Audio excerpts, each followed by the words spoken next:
That Lulu's just right with us again. Yes. She's She's our so shadow. cute.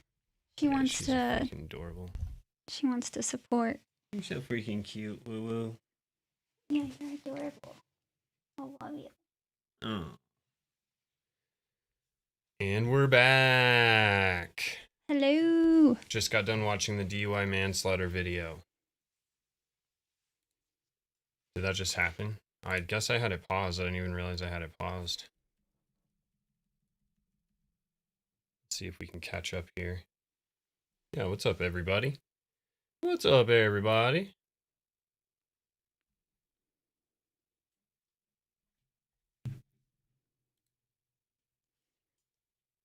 Have you guys been watching the trial so far today?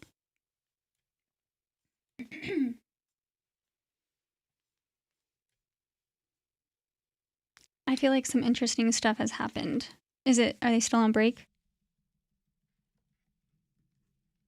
I think we are caught up. Okay. So in that case, I'll kind of go over the things that I've observed today so far. First and foremost, I still feel like it's so confusing, kind of like what the jury is supposed to decide in this case. And Matchy. yeah, I noticed that too. I was like, wait, did you do that on purpose? Of course I did. How cute are you? Of course I did that on purpose. You're adorbs. Plus, I have a 9/11 shirt that I can rep matchy, so why not? Win-win. It's a win-win-win.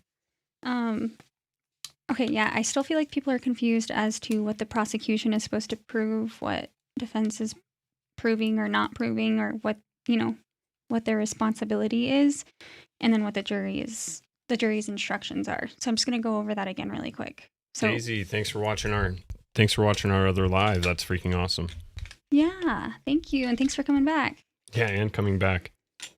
So prosecution is supposed to prove that Lindsay committed the acts and beyond a reasonable doubt, and that she is criminally responsible. Okay?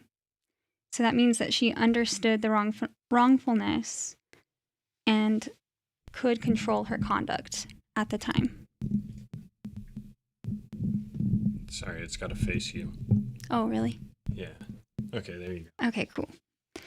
So, and then the defense is they don't bear any responsibility to basically prove that Lindsay is innocent. Their job is essentially to raise reasonable doubt. And the jury instructions are to remember that Lindsay is presumed innocent, that her charges do not imply guilt. The Commonwealth carries the burden of proving every element of the crime beyond a reasonable doubt. And the defendant, again, carries no burden to prove Lindsay's innocence or to produce any evidence, but that doesn't mean they can't. And then the verdict must be based solely on evidence, not sympathy, anger, passion, or prejudice.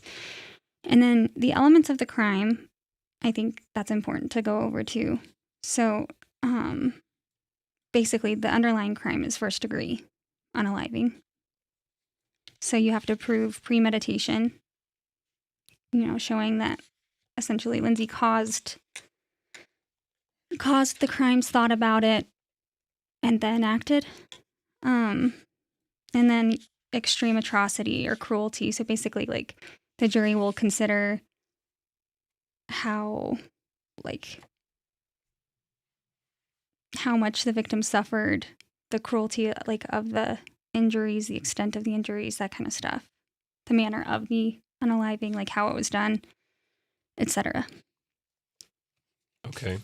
And criminal responsibility, they have to show that the defendant did not suffer from mental illness or defect at the time of the unalivings. And even if she did, that she was able to understand the wrongfulness of her conduct and how it aligns with the law. And I just personally don't think that they've done that. Like, I really don't. Yeah. And today, I feel like they had a lot kind of backfire. I just don't understand.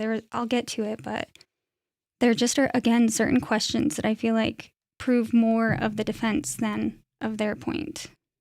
So today, Patrick's mom went on the stand as the first witness.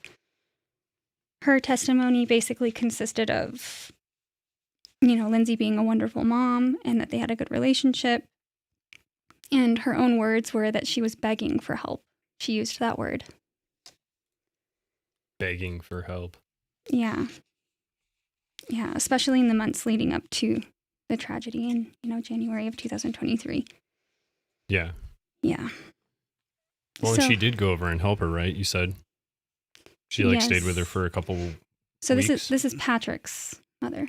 Oh, Patrick's mom. My bad. Yeah, so that was something that they discussed, actually, is that she never really did any overnights at the house. And they also, really hyper-focused on the fact that the kids never spent the night at Patrick's parents' house for some reason or another. And I guess it was discussed on day 8 of trial as well, which that is a part of the trial that I have not seen, Patrick's dad's testimony. And they continuously talk on how Patrick's mom's testimony is that that they actually collectively decided that it wouldn't be good for the kids to leave their own beds, basically. Oh, they're back. And we're back. All set? Yes. All right, hopefully you guys can hear that. It looks like you can.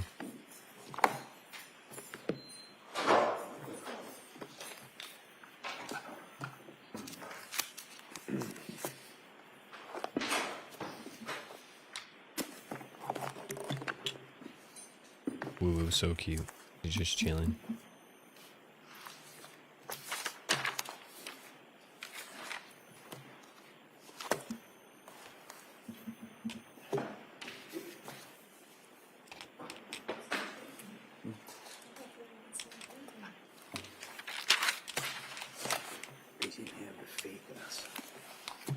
What was that? Something about faith in us? Yeah. They were able to get the technological difficulties figured out.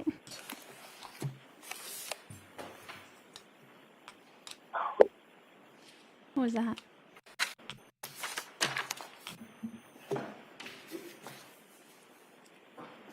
Wanted to see what he said. They didn't have the faith in us. Something about faith in us. Yeah, I don't know.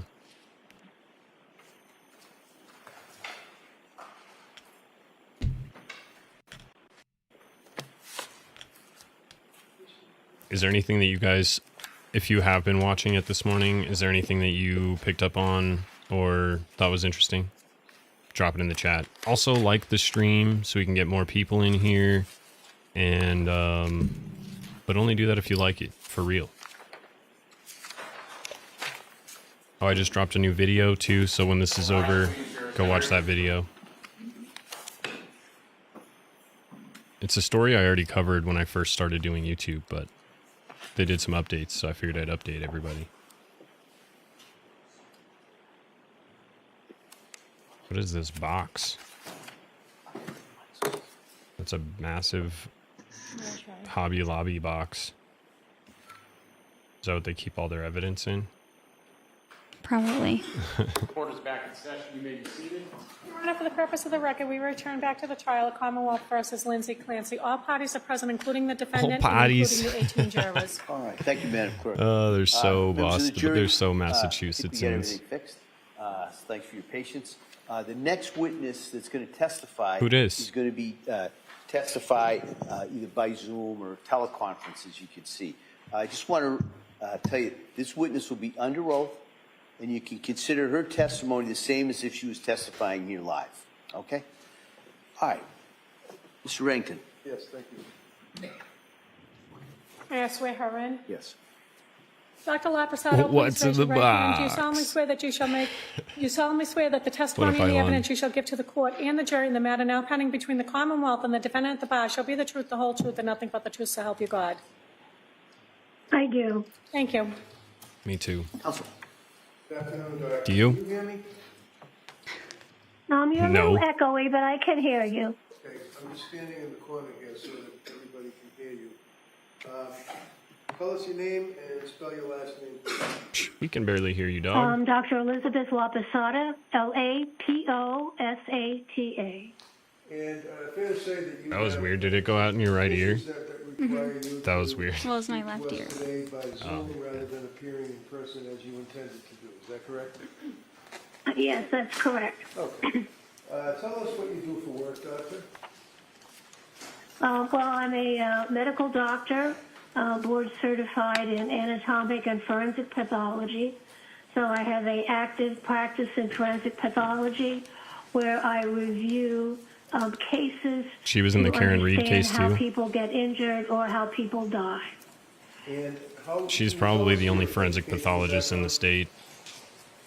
Certainly. I graduated from Bucknell University in 1975, cum laude with honors in biology. I went to University of Maryland School of Medicine, where I graduated with an MD degree in 1979. Honestly, I did my 2 years What do they bring her in for? Do you know? Hospital Anything? in anatomy. Have you looked at the witness list? I tried to look into it, and it's not. It like while the witness list is publicly available, like the schedule or who they're deciding to call, to my knowledge, is not public. Oh, okay, I was just curious. Do you hold any board certifications or any licensures? This part is so boring. I hate when they certify people. Yes, in 1983. Court can be really I sat boring. for my board exams and became board certified diplomat of the American Board of Pathology in anatomic and forensic pathology. Have any of you guys ever been on a jury of a your case work that was like history, if you would, please. this long? Or even on Certainly, a jury since I generally? became board Because I've never certified actually in been on one. 1983. I've had faculty positions in St. Louis. So wait, when are they deciding? Do you know? Deciding what? Like when does this? Do you know when they're gonna wrap up, like closing arguments and stuff, and then No. have the jury actually decide? No. No, I really don't, because, prosecution rested yesterday. Defense started calling their witnesses yesterday. Yeah. This is their, fifth witness. So I guess it just depends on when defense finishes up with witnesses, and then deliberation will start. After that, I was a assistant medical examiner for the state of Delaware.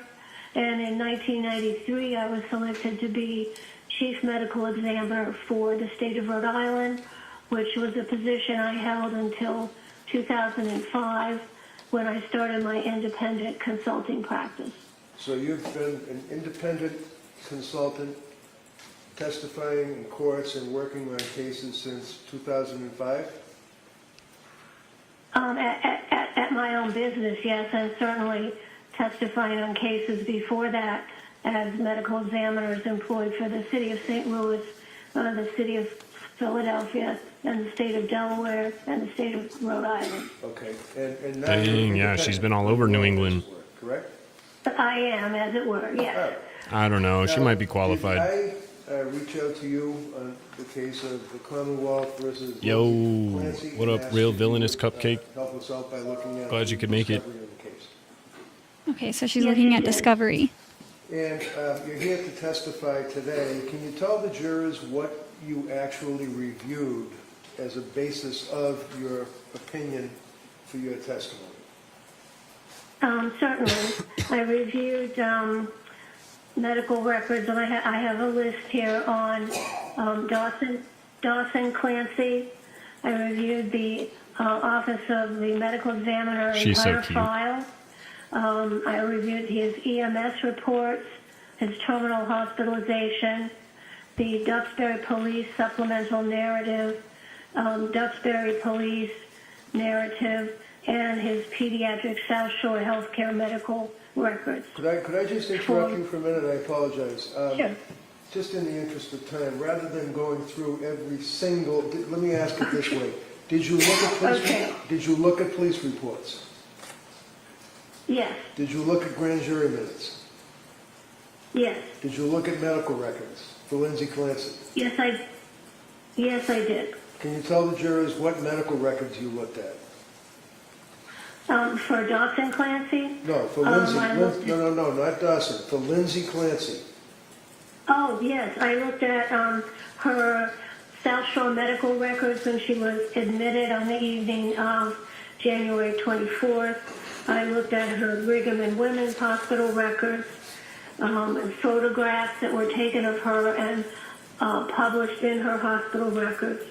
I looked at the Department of State Police Crime Laboratory Toxicology report, crime scene photos of the bedroom, the outside of the house, crime scene photos, approximately 500 of them, grand jury proceedings, and photographs of the round exercise band.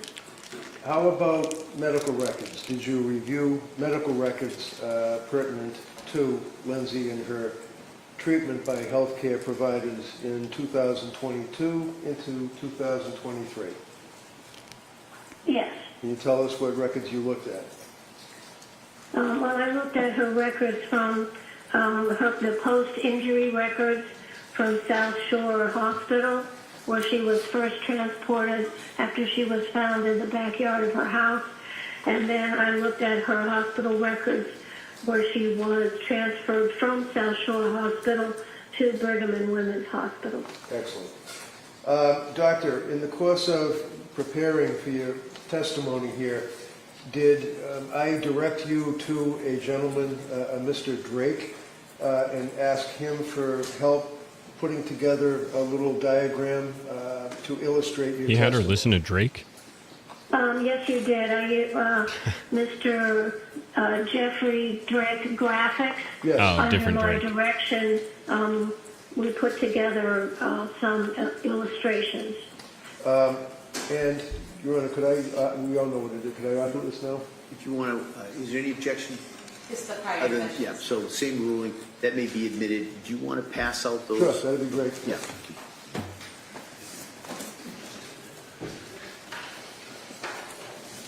Members of the jury, I'm going to pass out copies of Sustained. what was just introduced as the exhibit. It's just so you can kind of follow along with the testimony. And at the end, you can ask to pass it back. Yeah, hotline bling.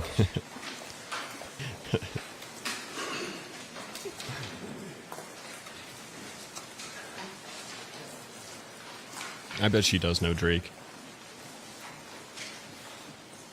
She probably knows David too. Mark that. 281. Thank you. Hey, all right, we got a better diagram than we had yesterday.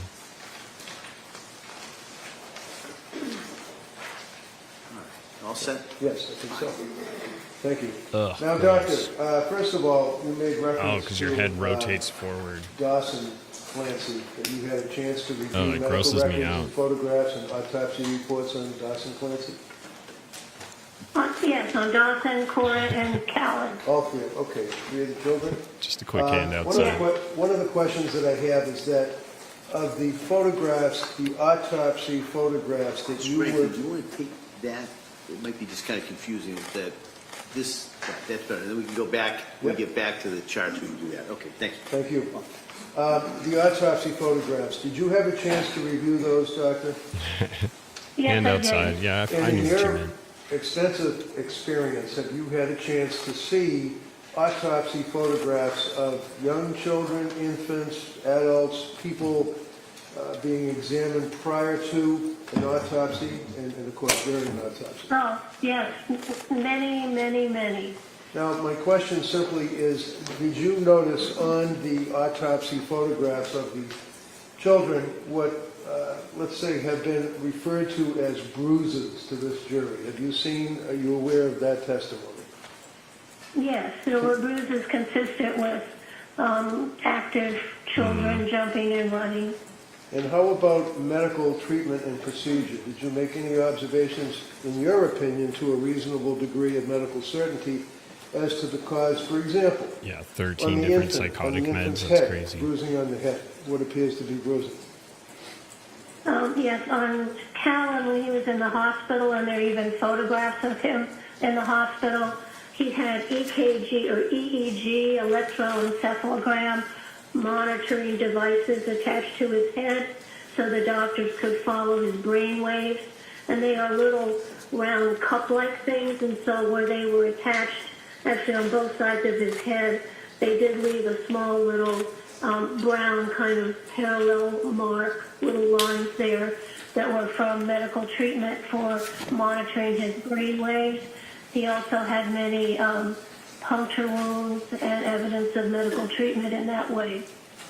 And did you also notice that there would appear to be, on occasion, fluid that might be mistaken for a bruise? That's possible, yes. If there is some liquid fluid that's a little blood tinged, you could see it on the surface of the skin, and there would be something you could wipe off. So, for example, doctor, to a reasonable degree of medical certainty, on the photographs of the infant that show what you say were the couplet marks on the area of the skull, they don't come from anybody squeezing, beating, pushing, or causing any injury to that child, in your opinion. Is that correct? No, absolutely not. No. Doctor, you also had a chance to review. So they're just saying that they're like normal bruising? Lindsay when she went to the Is that what he's trying to say? and then subsequently went to the Brigham and Women's Hospital. Is that correct? Like whatever the bruises these kids had was from normal bruising. It wasn't from whatever this trauma was. It seems like he's establishing that any bruising or other injuries on the children was not related to the crime or to the events that transpired on the day of the tragedy. That the bruising so far is caused by medical treatment. You know? I see. That makes sense. Yes, that's correct. And you should be able to pause it, I think, if you ever want to pause it, by the way. A number of times, but there were injuries to her left wrist, her right wrist, her neck. Is that correct? Yes, there were sharp force injuries to those areas.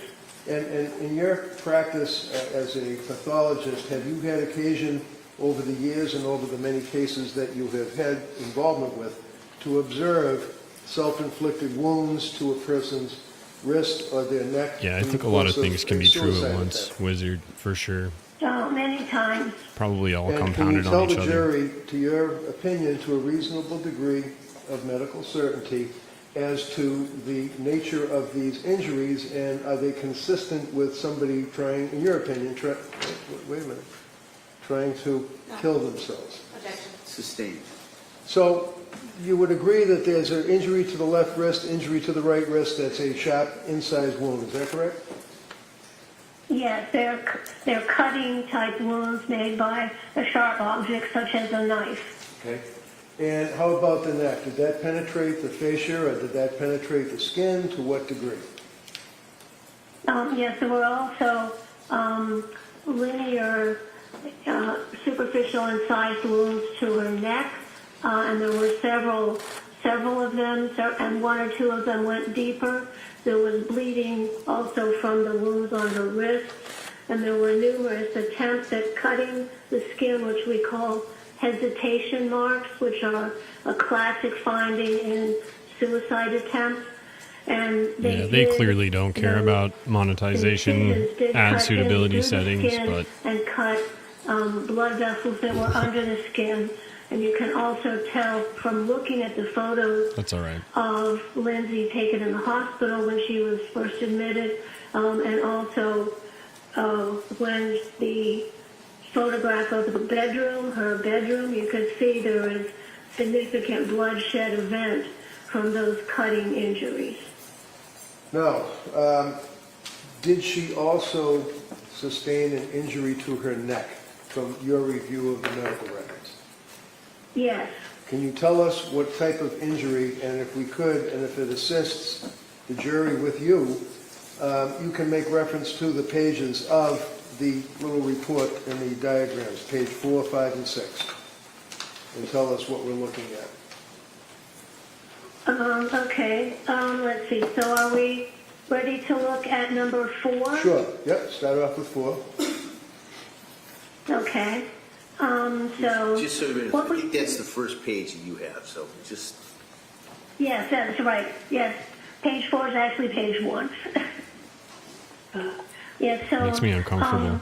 what we have here is to show you how Lindsay was injured. And I got this from the scene photographs, from all her medical history, and my knowledge and training, understanding how injuries happen to the body. So if we look at the left-hand side of this panel, we see a depiction of the back side of the house, and the top window on the second floor is open. That's where she would have It says it's only 13 feet. palms down on the windowsill and put her head out and precipitated down to fall on the hard frozen ground. During her fall, head first, she had cuts on her wrists which were bleeding, and her coming head down on the side of that building would then transfer some of that blood onto the side of the building, which was found in the scene photographs. She then hits really head first as her body descends that 13 or 14 feet. And if you look at the, so she really did a free fall dive head first. Then if you look on the right upper two diagrams that just show a skull, She looks kind of pale. it illustrates the forces then that were applied Maybe it makes her to uncomfortable too. Lindsay's head from hitting the ground and then her head bending a little bit. And what she got from that is what we call a characteristic burst fracture or a Jefferson fracture. And this is a fracture that we see with people who hit their head on, like if they've taken a dive into a swimming pool. Yeah, for real, it and they does hit feel their like she head was on the ignored. bottom. It's a Her classic mom came to stay with her. That finding seems in like people it. who have energy applied to the falling head. And what it does is that Patrick, it I takes bet, was the annoyed front with it. cervical vertebrae, which kind of looks like a donut, as you see up there in the middle, and it squashes it. The base of the skull then squashes that, and then like a donut, it kind of spreads it out. And she Gross. had 1, 2, 3, 4, so 6 or 7 fractures of that cervical vertebrae. Number 1, the ring of that. And the fractures I have pointed to there with arrows. So that is called the characteristic Jefferson fracture from hitting your head, the top of your head, in a dive first position. So you could also describe it as a bursting type fracture. But you don't get any spinal cord injury from that because the area, the hole in the middle is pretty big. So it just crushes down on the sides and fractures the ring around the spinal cord. So that tells me immediately that she landed head first and went down the Let me grab window, some water. went down head first. Then the energy is transmitted then from her head down her vertebral body, down the bony spine.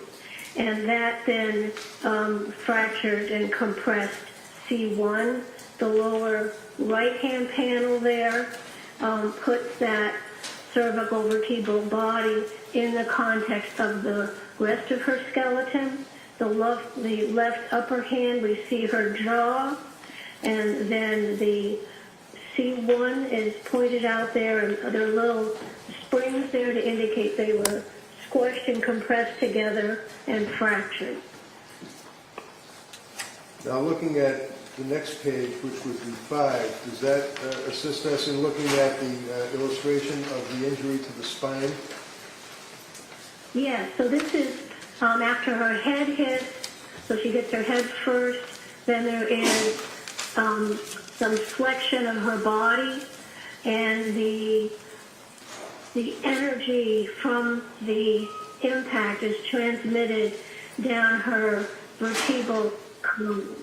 And what that did was it crushed the number of her thoracic vertebrae or vertebrae in the chest area and actually made thoracic vertebral body T5 be compressed and move over the top of the lower vertebrae, and that is what injured her spinal cord. In the right-hand panel there, the yellow 2 coming down is the spinal cord, and the thoracic vertebral 5 and 6 is pictured there, and you can see that her whole spinal column was compressed and it moved forward and out of place, causing her spinal cord injury. There were also injuries that are indicated by little red stars there, and those are fractures of the transverse processes of the cervical vertebrae. So when they were compressed, the areas where the joints are between the vertebrae were compressed and fractured those transverse processes. So she had a bending injury, and she also had a right posterior rib injury. You can see on the left-hand panel, her shoulders are also hitting the ground, and that caused a fracture of the right first rib in the back, and the flexion of her neck also damaged her thyroid gland and some of her voice box cartilages. And if we look at panel page 6, can you tell us what we're looking at there? Yes, this is the final resting position of Lindsay's body, as documented in all the materials I reviewed that are on the left-hand side. So she is lying down on hard, frozen ground. Her clothing is wet. She has on indoor clothing. The time that this occurred, it was dark and no sun. The temperature was in the low 30s, so she is going to be at risk of her body temperature going down, lying on that cold ground. In addition to, now that her thoracic chest spine is fractured, that has totally disrupted the thermal regulation of the bottom half of her body. So she is going to lose heat from the lower half of her body and to approach ambient temperature.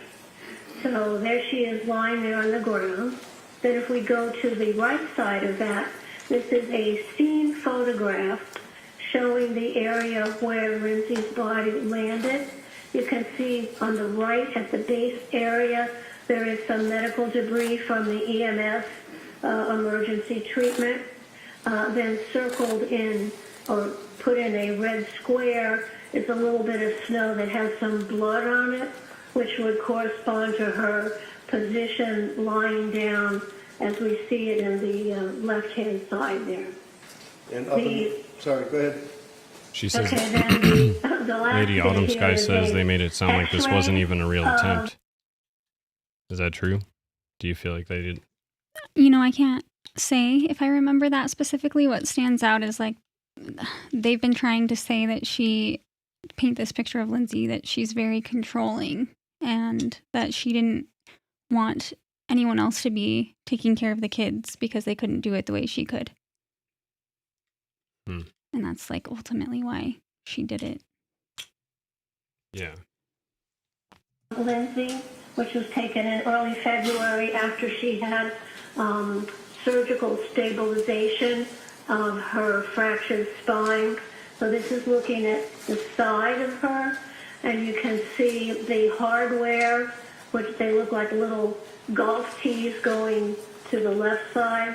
So this is the surgical metal hardware that was placed in her spine to open up and align her spine to try to preserve any function that was still available.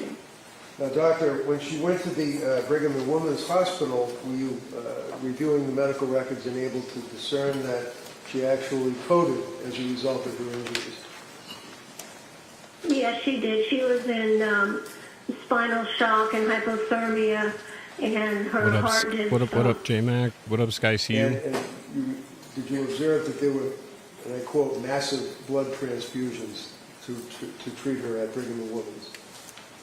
Yeah, she lost a lot of blood around the muscles that hold the spine up because that was so damaged. So her hemoglobin and that's probably why her body red temperature's blood cell dropping. level was very low Because of the blood on loss. admission.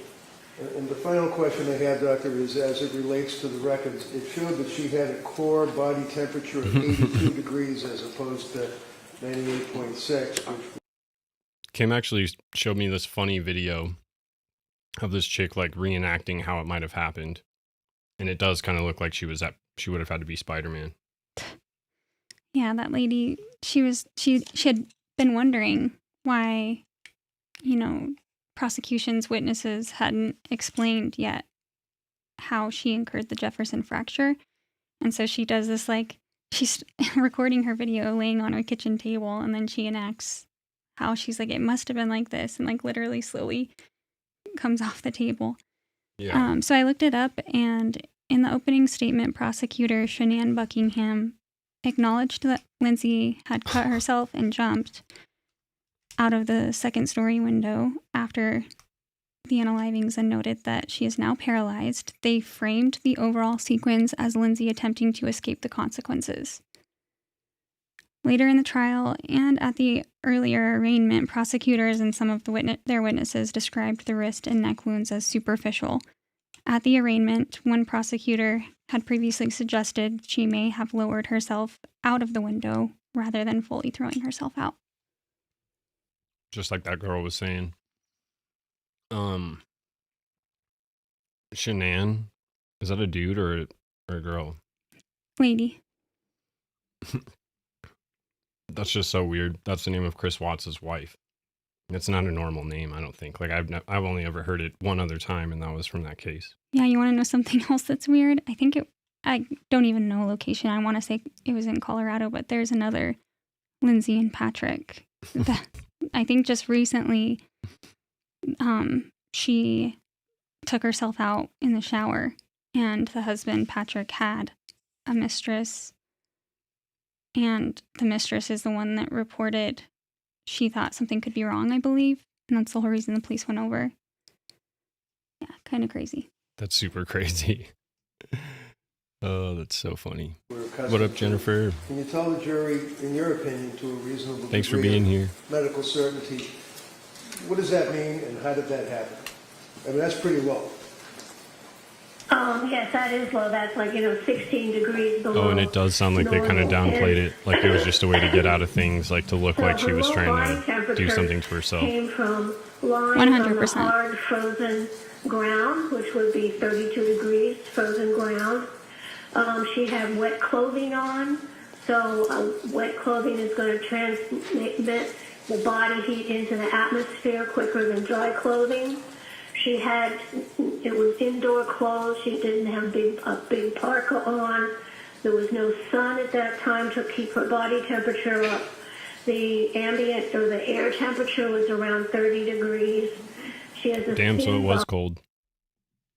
Yeah, so there is a ton of questions that people have about her temperature, right? Because she was 82 degrees. And like I said, I did research, and the four closest situations were elderly people, and they had been outside for hours, like overnight. In one case, it was like they were unsure of the amount of time, but all three others, it was overnight. So she's talking about, okay, her clothes were wet from all of the blood loss. You have to consider also all of the blood loss. You also have to consider her spinal injury and how that affects the body's ability to shiver, which is our response to warm. I didn't To, even like, think warming about up. that. That's a good point. And then what else has she talked about? I don't know, but I guess she's just trying to make sense of it. I don't know. I've seen so many like medical professionals be like, even in the most traumatic, like I work in, trauma, and I have not seen that level of like temperature drop. So she's Yeah, trying to and- make sense of it, I guess. Yeah, and Court Jester brought this up yesterday, but brought it up again, the 82 degrees for John O'Keefe, who was laying outside like overnight in the snow. Like way, way longer. Was it the same temperature? Really? Yeah. Yeah. So, I mean, it's a combination of all of the things, but it's still bringing a lot of people doubt and questions like is it possible that this happened within 15 minutes? Her body was able to drop that much. Yeah, that seems crazy. Yeah, so it just brings back the timeline of events being kind of askew in some way or another. But let's see.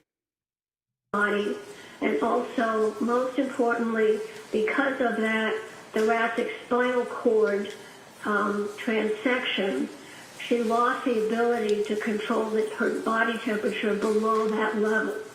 So that means all her blood vessels just dilate and they just lose heat to the atmosphere. Thank you very much, Doc. Attorney Sprague? Thank you.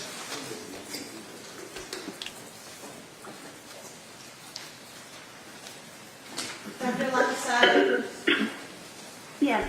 you were head of the Rhode Island Office of the Chief Medical Examiner when it was cited for 10 violations in unsafe conditions, correct?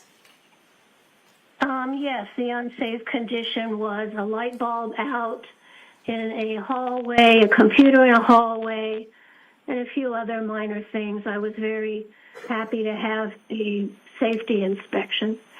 Right, those were the unsafe conditions, but there were also 10 other violations, correct? They were minimal. I don't recall now. It was 20 years ago. You didn't treat Ms. Clancy, correct? Correct. And you didn't examine her yourself, correct? Correct. Now, you talked about a Jefferson fracture and or a C1 burst fracture and how it can be from hitting the top of your head, correct? Yes. Isn't it also true that you can sustain a burst fracture by hitting the back of your head or the top of your shoulders as well? No. You say that she fell from 13 feet from the windowsill onto her head, the top of her head, correct? Onto the frozen ground? Yes. And you're saying that she fell with such force that she burst her C1 vertebrae and then broke other vertebrae in her back and broke ribs, correct? Yes, just the force of a free-falling body. Yes. Okay. But she had no injuries to her head, correct? I'm sure she had bruising to her scalp under her hair. You're sure? She did not. She did not have a skull fracture. Right. She didn't have a skull fracture, correct? Yes. She didn't have any cuts or things that needed sutures, correct? She needed sutures in the cutting wounds on her wrist. Well, we're talking about her head right now. She didn't need any sutures on her head, correct? Correct. She didn't have any large dents in her head, correct? Large dents? What do you mean? That is kind of wild. From hitting the frozen think? ground head first, there were no dents or bumps or She didn't sutures have required any- on her head. She didn't have any wounds on her head. Why is she being so intense? Like, jeez. Look at What is the Reddington point of looks- that? Reddington looks defeated. He just looks annoyed. He's like, come on. And I've been feeling like that today because she's just been like the expert witness that he called before this, Dr. something that starts with a C.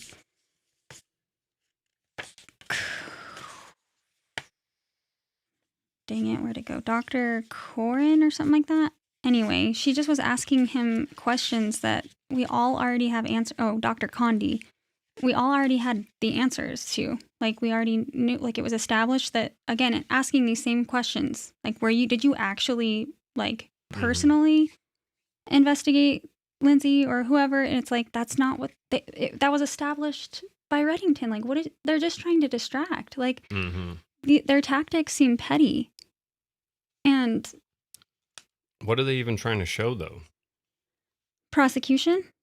Yeah, by saying that she had no wounds on her head. Like, she's clearly paralyzed from the waist down. Exactly. They're, again, trying to minimize what Lindsay was experiencing, I think. Mm-hmm. Correct?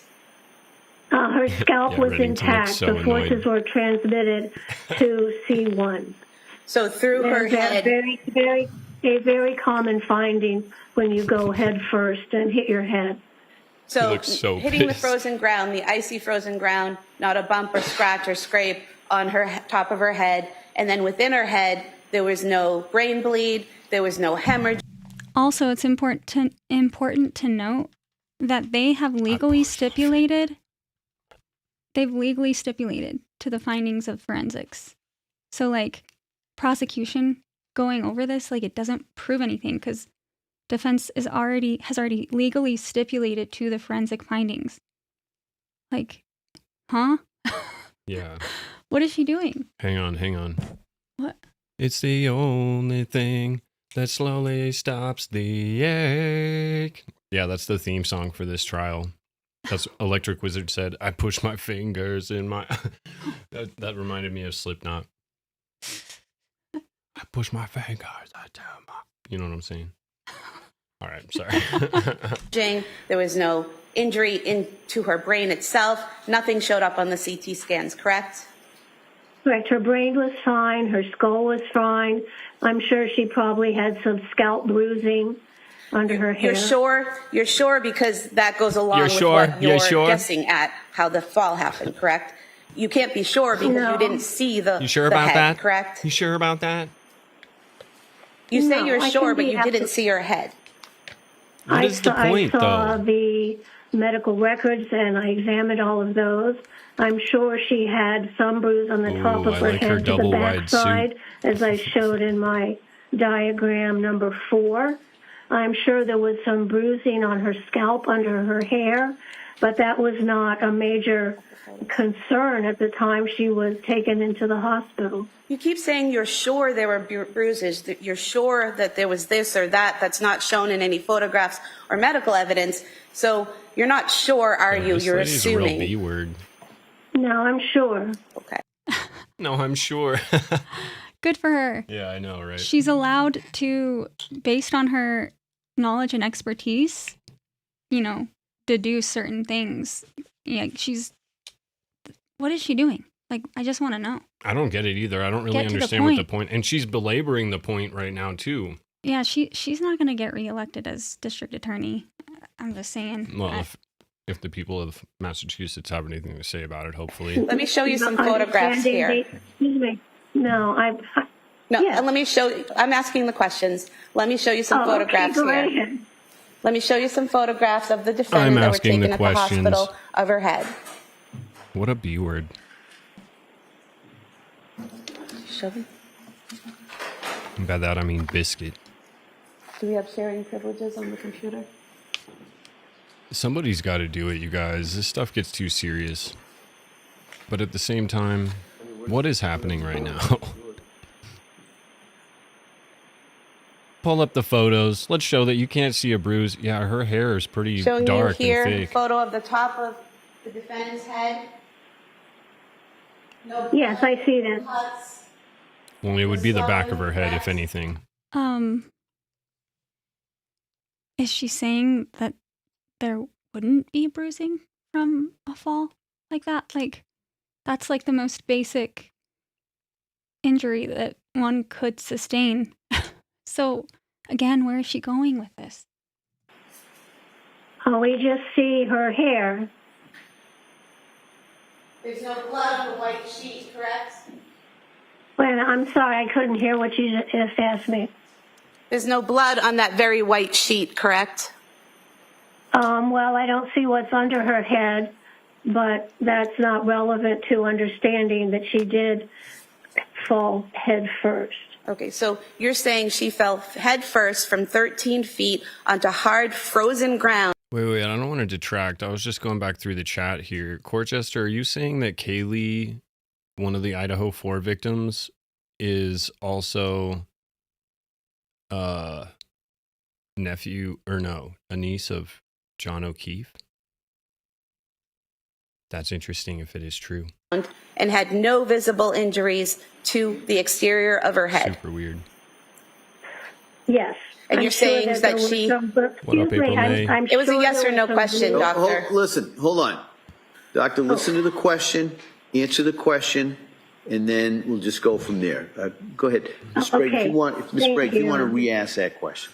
Doctor, yes or no, she fell to the ground, frozen ground, and then had no apparent injury to the exterior of her head, correct? Wait, is it grass? Like at the base of that window? It's grass out there, right? It's in the backyard. Should I look Yes, for a I picture believe real so. quick? I'm pretty sure it is. That would maybe I be an mean- explanation as well as to why you wouldn't have cuts on your head. I mean, grass isn't going to cut you like that. It's grass and dirt. Well, I mean, they showed pictures, I think, earlier of like the area where Lindsay was, and there was an area of grass. There was ice and snow, but there was an area of grass in between the window well, an area of visible grass and red paint and icy snow. Yeah, painting in the wintertime, it just seems like a bad idea. But So, I mean, and if it was ice and snow, then it's even less likely that she'd be cut because snow is typically soft. Ice, maybe more with ice if it was pretty, if it was hard, like hard sheets of ice, or even the ground being frozen. I could imagine that still being pretty intense of a hit. Plus, her hair is so thick and dark, like you'd probably barely see it. Like when Chester gets hurt, true. our dog, he's There's a covered in cushion and black protection. fur. And what is she like getting at? Is she just trying to discredit the expert? Like, It's like, because it's okay, not going to work. she didn't have a bump on her head, but she did have the lower half of her body immobilized for the rest of her life. So I don't know what the point is here. Yeah, what? Reddington Correct. seems so Yes, pissed. we- Still. She fell head first to the frozen ground and not with enough force to break several vertebrae in her ribs, but did not have a skull fracture, a brain bleed, or anything else, any other type of injury to her head, correct? Like you said, Nick, it's apparent that the injuries were focused on her spine because she's a paraplegic now and she incurred a Jefferson fracture. Yeah, so if she her was sitting spine there, basically broke in two places, to my understanding. So, like, that's what hit, absorbed the compact, not her head. It was the base of her head. yeah, and if she was sitting here today and not in a wheelchair, then this spine. might seem relevant. But since she's sitting here today in a wheelchair, also Lady Autumn Sky said she wonders if it was her cheerleader background that maybe her muscle memory caused her to like tuck her head Yeah, when she landed. that's a fair point. Yeah. Also, being overly medicated. That's absolutely correct.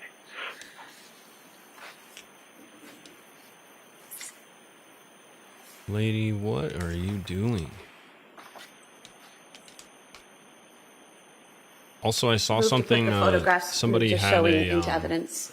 somebody had a They poll may up. be- Somebody had a poll up, and they're asking, will she be found innocent or not criminally responsible, guilty, or hung jury? I hadn't even really thought about the hung jury piece. But it could also be acquittal. Yeah, she right? could also be acquitted. Something I wanted to say really quick too that I've been seeing people talk about is to compound or couple with what we were talking about yesterday about the video that we watched about how Patrick's testimony is inconsistent with what took place on the 911 phone call, and how people are going to argue it was a traumatic event, he doesn't remember details. No, this is a man who remembers key details, because if you remember I don't remember key details. I'm sorry. early on, Reddington asked Patrick about, in cross-examination, he's like, do you recall looking up an artist, Tim Hall? And Patrick goes, I think you mean Tom Hall. He corrects him. And then he later goes on to say and testify under oath that he only listened to this artist for 1 week. Okay, you remember the exact name of an artist you only listened to for 1 week. And the fact that you got Skittles berry Skittles at CVS that day, but you don't remember the order in which you found your children? Yeah, right. Yeah, I'm not buying it either. But can you also, before you start it up again, can you go through your Tom Hall theory? Because I feel like that was amazingly interesting and nobody else has talked about that. not only was that an interesting search, but then what you had mentioned about him only listening to it for like a week, maybe giving credibility to the fact that he might have been interested in it because he was with, what's her name, Rachel?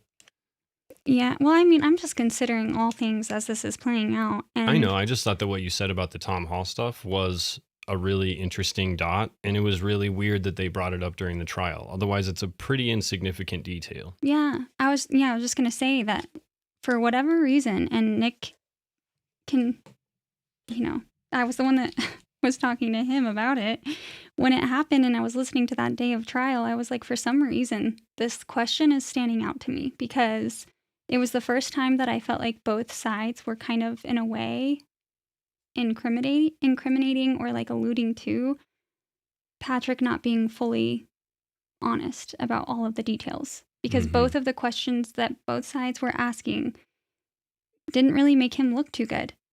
And I was like, I don't know why would they bring up such a specific artist? It has no relevance in the case. Like, I get that it also... It's Pacific artist.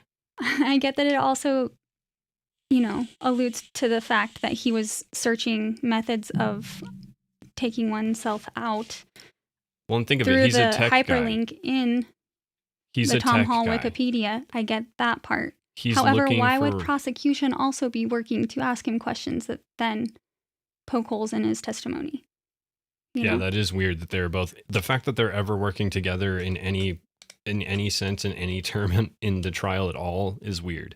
Because typically they should be on just like this, like something that seems totally inconsequential, whether or not it's true. She's up here arguing just for the sake of arguing, it feels like. But when they're working together, that feels like something's up because normally they're never working together on something. But the fact that Patrick is a tech guy, he knows how searches work, he knows how the internet works, he knows how things can be saved and stored and all of that. He would be careful about how he would search things if he was searching for stuff. Yeah. I don't know. I just think that was a really interesting piece. And the fact that they brought it up in court is even more interesting because otherwise it makes no sense and has no relevancy. Yeah. And so, what up, baby? the only thing I can think of is that, they're trying to plant seeds in the jury's head of like motive. Like, if he's like a liar and abusive or whatever, trying to paint a picture of Patrick, then it puts kind of doubt in the jury's head as to, or makes them think like, oh, was there a motive behind why Lindsay did this?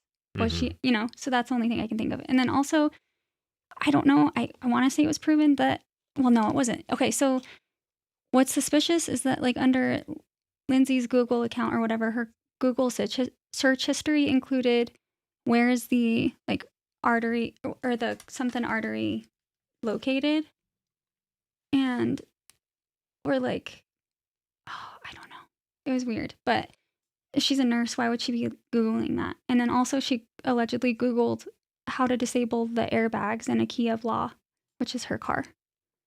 Why would she be Googling that? Yeah, that is weird. I saw a video of this chick that was like, raise your hand if you're a woman and you've ever Googled how to disable the airbags in your vehicle. Like, no, that's not a thing. That's your phone. Oh, sorry, guys. I was like, where's that coming from? Okay. Yeah, I was confused. All right, yeah, thanks for going through that. I just thought that was interesting. Well, wait, I don't think you finished, though. You didn't say how you thought that the Tom Hall thing could indicate that he might have been with Rachel because of that. Oh, because I mean, Tom it's Hall, just, I don't know. It's an interesting theory. It's just like, okay, why? I just can't help but wonder, why was he only listening to an artist for a week? Well, isn't Tom Hall like an older artist? He's not even like a newer artist. Yeah. He's like I looked into him because I hadn't heard of him. And so I was like, well, maybe he was like, there was a song in like a movie where he was like, oh, I liked that song. Who was that? Or whatever.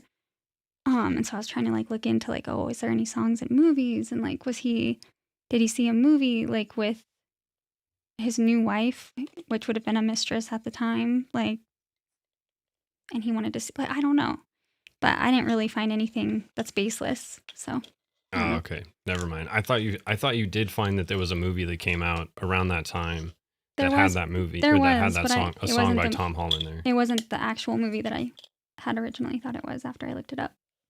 All right. Sorry to waste your time then. No, you're fine.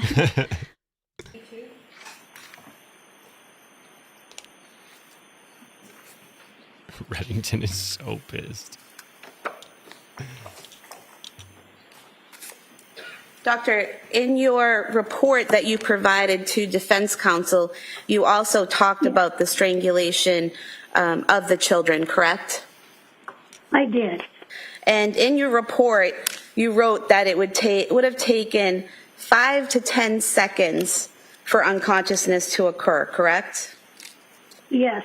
Okay. Now, do you recall testifying previously in State of Rhode Island versus Kimberly Fry, case number W1/2010-0413A? Do you recall testifying previously in that case? No, I don't. Let me refresh your memory. It was a woman What does that have who to do with had this case?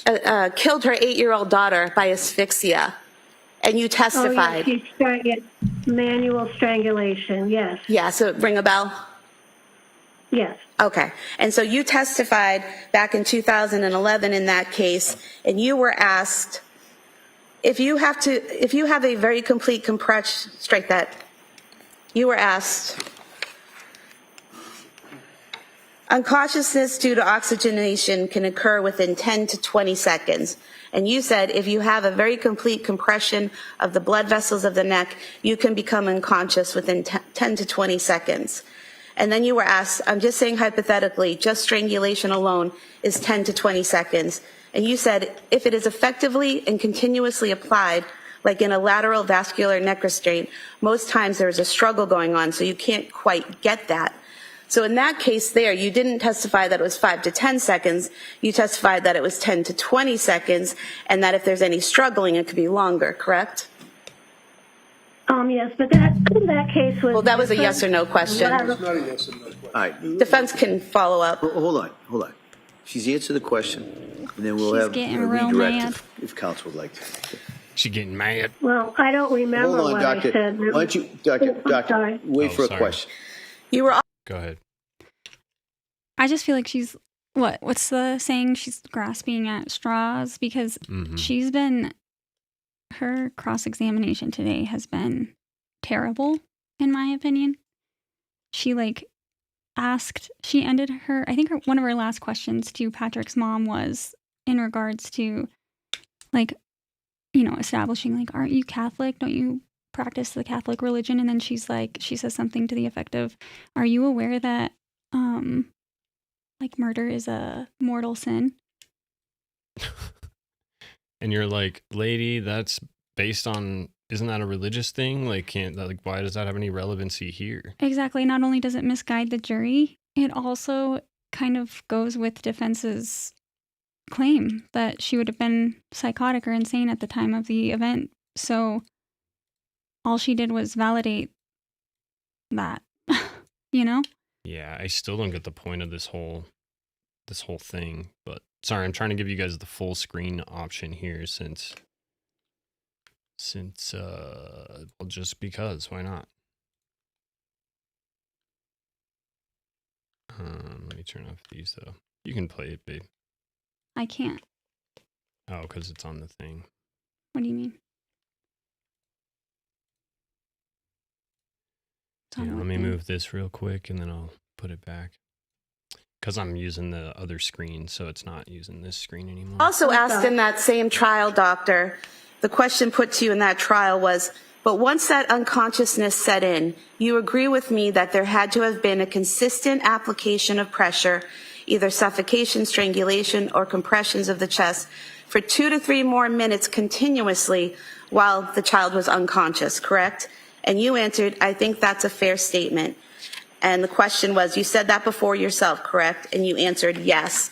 And then the question was, I'm asking your opinion. And you said, the question was, after Camden became unconscious, after 2 to 3 minutes of continuous application of one of those 3, and you answered correct. Is that right? I have no memory of that. I'm sure you're reading it correctly. Well, you have memory of your medical knowledge, correct? Lady, get a job. Sure, higher memory of my Grow medical up. knowledge. And so at that point in time, in 2011, you testified that you would have to strangle someone 10 to 20 seconds at least to unconsciousness, and then you would have to continue to strangle them for 2 to 3 minutes for death to occur. And you said correct. Is that still your medical knowledge? That's a different case. That So- was not ligature. That was a manual. So either way, you're talking about the compression of the neck causing a loss of oxygen and blood, correct? I'll allow this question. Go ahead. Yeah, there are many ways that can occur, and the way the pressure is applied is very important in understanding how long it takes to become unconscious. These are the children here were the victims of what we call ligature strangulation. The Fry case that it's coming back to me a little now, that was a manual strangulation and also a body compression, which is a totally different type of asphyxia. I mean, you were asked about that in that case, and you were asked, but once unconsciousness has set in, you agree with me that there has to be consistent application of pressure, either suffocation, strangulation, or compressions for 2 to 3 minutes more, and you answered correct. So not all three. You said either one of those could cause death after 3 minutes, correct? Yeah, just if you could rephrase that question. You were asked, but once unconsciousness set in, you agree with me that there had to have been consistent application of pressure, either suffocation, strangulation, or compressions of the chest for 2 to 3 minutes more continuously while they're unconscious. And you said, I think that's a fair statement. So that's what you said, correct? Yes, in order to become dead, brain dead, you need the physiology is that you become unconscious. The mom only confessed in the civil case, so she's only admitted guilt in the civil case, and then now she's claiming that she's not guilty, but the only defense she really has because of all of the implications and everything, there's really no defense that she has outside of reason of insanity. Are you answering the question of the... Somebody said, or Elberg VA guy, which welcome, glad you are here, and he said, late to the chat, but didn't the mom already confess? So the mom yesterday, so Lindsay's mom, if that's what you're referring to yesterday. My bad. Maybe that's who you were talking about. My bad. On the stand, she talked about a story where Lindsay, she was in the kitchen with the mom. Lindsay's mom was in the kitchen with Lindsay and Patrick. And she says something to the effect of like Lindsay was shaking and her like kind of trembling. And she says that she admits to having thoughts of harming the children. I don't know if that might be what you're referring to. Yeah, but that did happen yesterday. And that does, I mean, not only does that kind of establish credibility for Reddington's witnesses, because it's like, oh, okay, they don't have anything to hide. What do they have to hide? Like, no one's lying here, because that could potentially incriminate her daughter, right? And that's her own daughter. Like, that's huge. Mm-hmm. But it also kind of puts another hole in Patrick's testimony, because Patrick claims that he didn't even know what psychosis was before the tragedy happened. That's just silly. And he significantly kind of like undermines taking it seriously, I guess. And I think that's so that he doesn't look negligent in the fact that he left the children alone with her.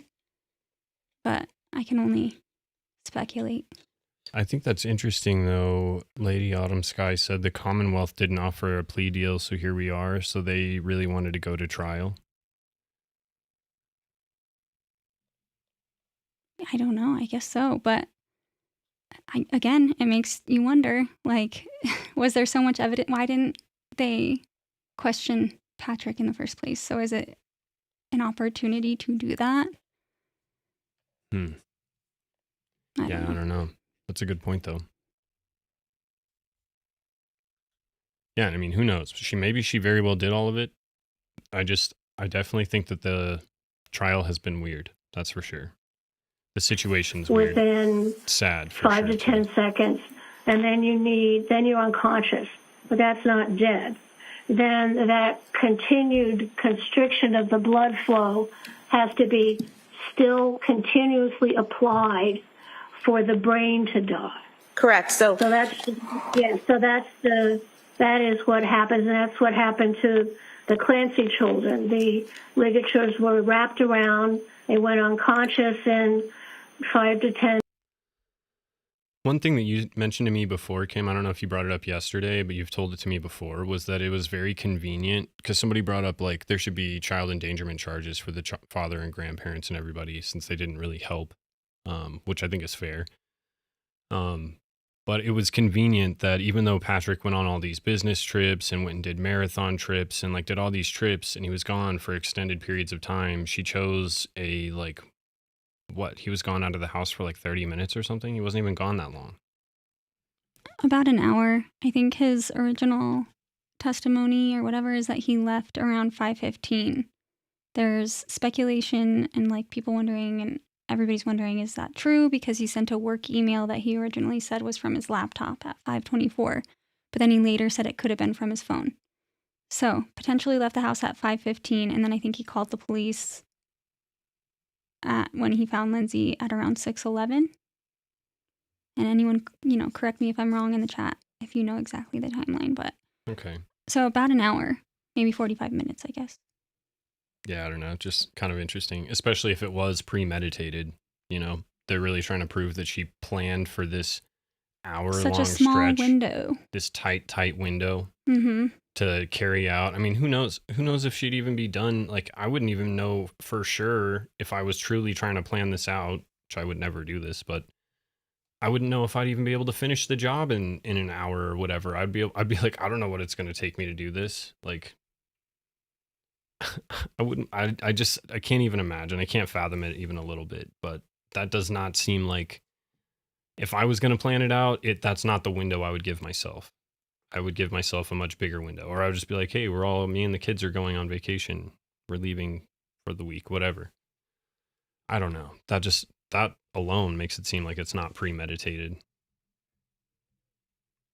Yeah, like I said, I don't think that prosecution has done a good job of showing, like, other than trying to paint a picture that Lindsay is controlling based on the meticulous notes that she would take and make for her babies, like, so that she could monitor, like, sleep schedules and, like, I don't know, she was trying to be the best mom possible to make sure that she could, get them the best care that they could possibly get. So if something was wrong or if they weren't, like, she would detect it and be able to take them to the doctor and get it fixed or worked on. You know what I mean? Like, it just doesn't, she didn't seem controlling. She seemed caring. But they're trying to paint this picture that she was controlling.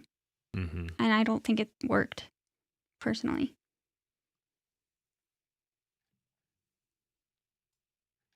Maybe 20 seconds, probably less than 20 seconds, because it was a ligature, not a manual strangulation. So it was immediately compressed, unconsciousness within 10 seconds, and then death That makes within sense. 5 They're to leaning 10 into the minutes shock. after that. with continuous pressure.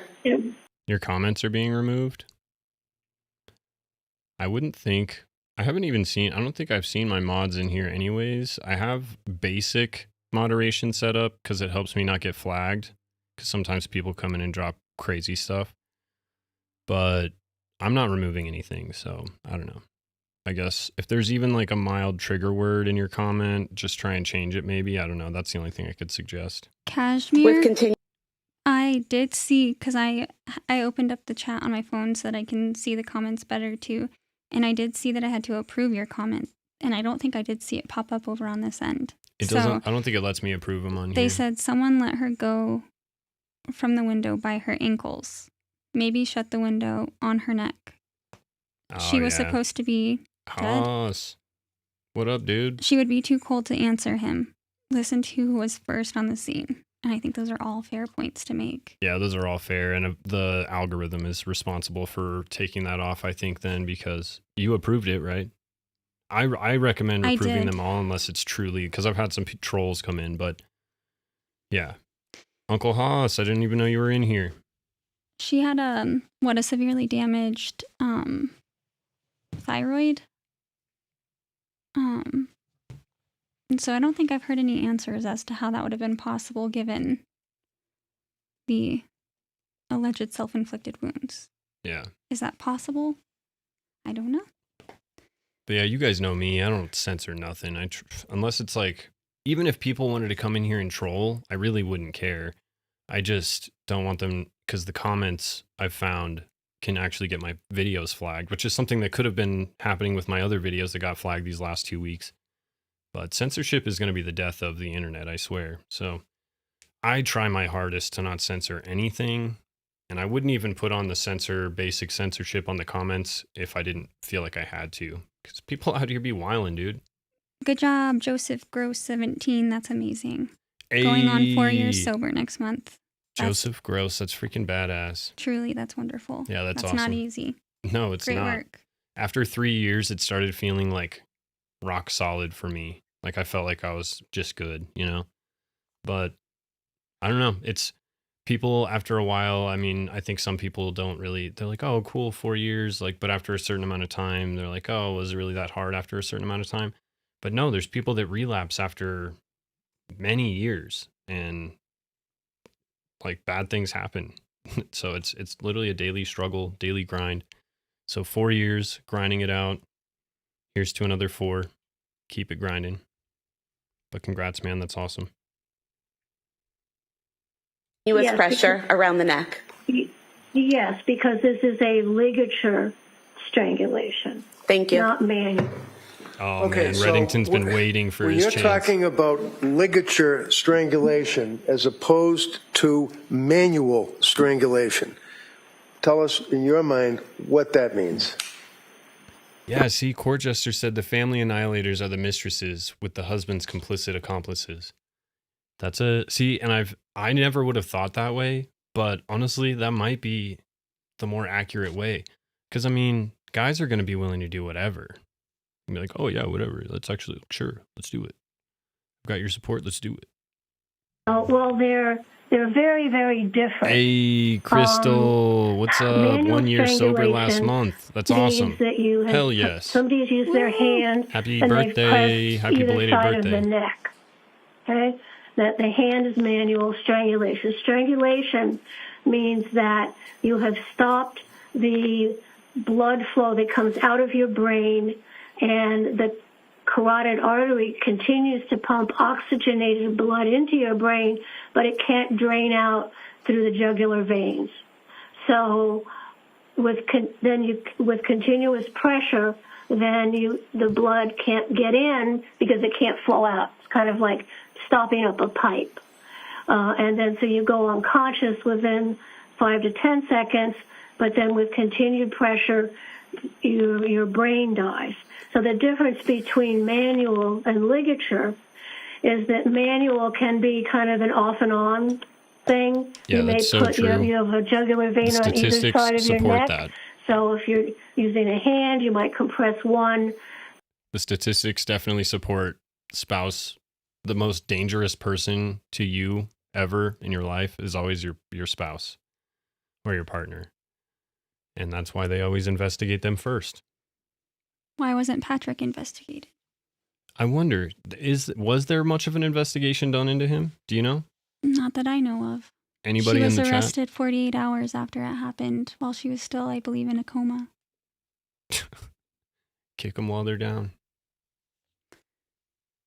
Yeah, and how quickly after that did they file the civil suit against the pharmaceutical companies? And that was Patrick that started that civil suit. They didn't start a civil suit against the pharmaceutical companies. Or, It the was against the practice that doctors prescribed that the medications. Yeah. treated Lindsay. So how quickly did that happen? I don't know, actually. That hasn't even started, but that doesn't mean much. I don't know. Yeah. Okay. Let me Sorry look to it up. distract. No, you're good. I don't want to give an answer if I don't know for sure. So let me look it up. Greater than the other, you might let go. The person that you're trying to strangle may struggle and remove That's your why I hand a stay little single. bit. So it's a very different sequence of events to end up. I posted, that's so funny that you said that. You can ask him. Literally earlier, I posted my video for today, and it's about this chick who got drunk and drove and killed this bride on her wedding day. And the first comment on my video was happy and single. And I thought that was so funny.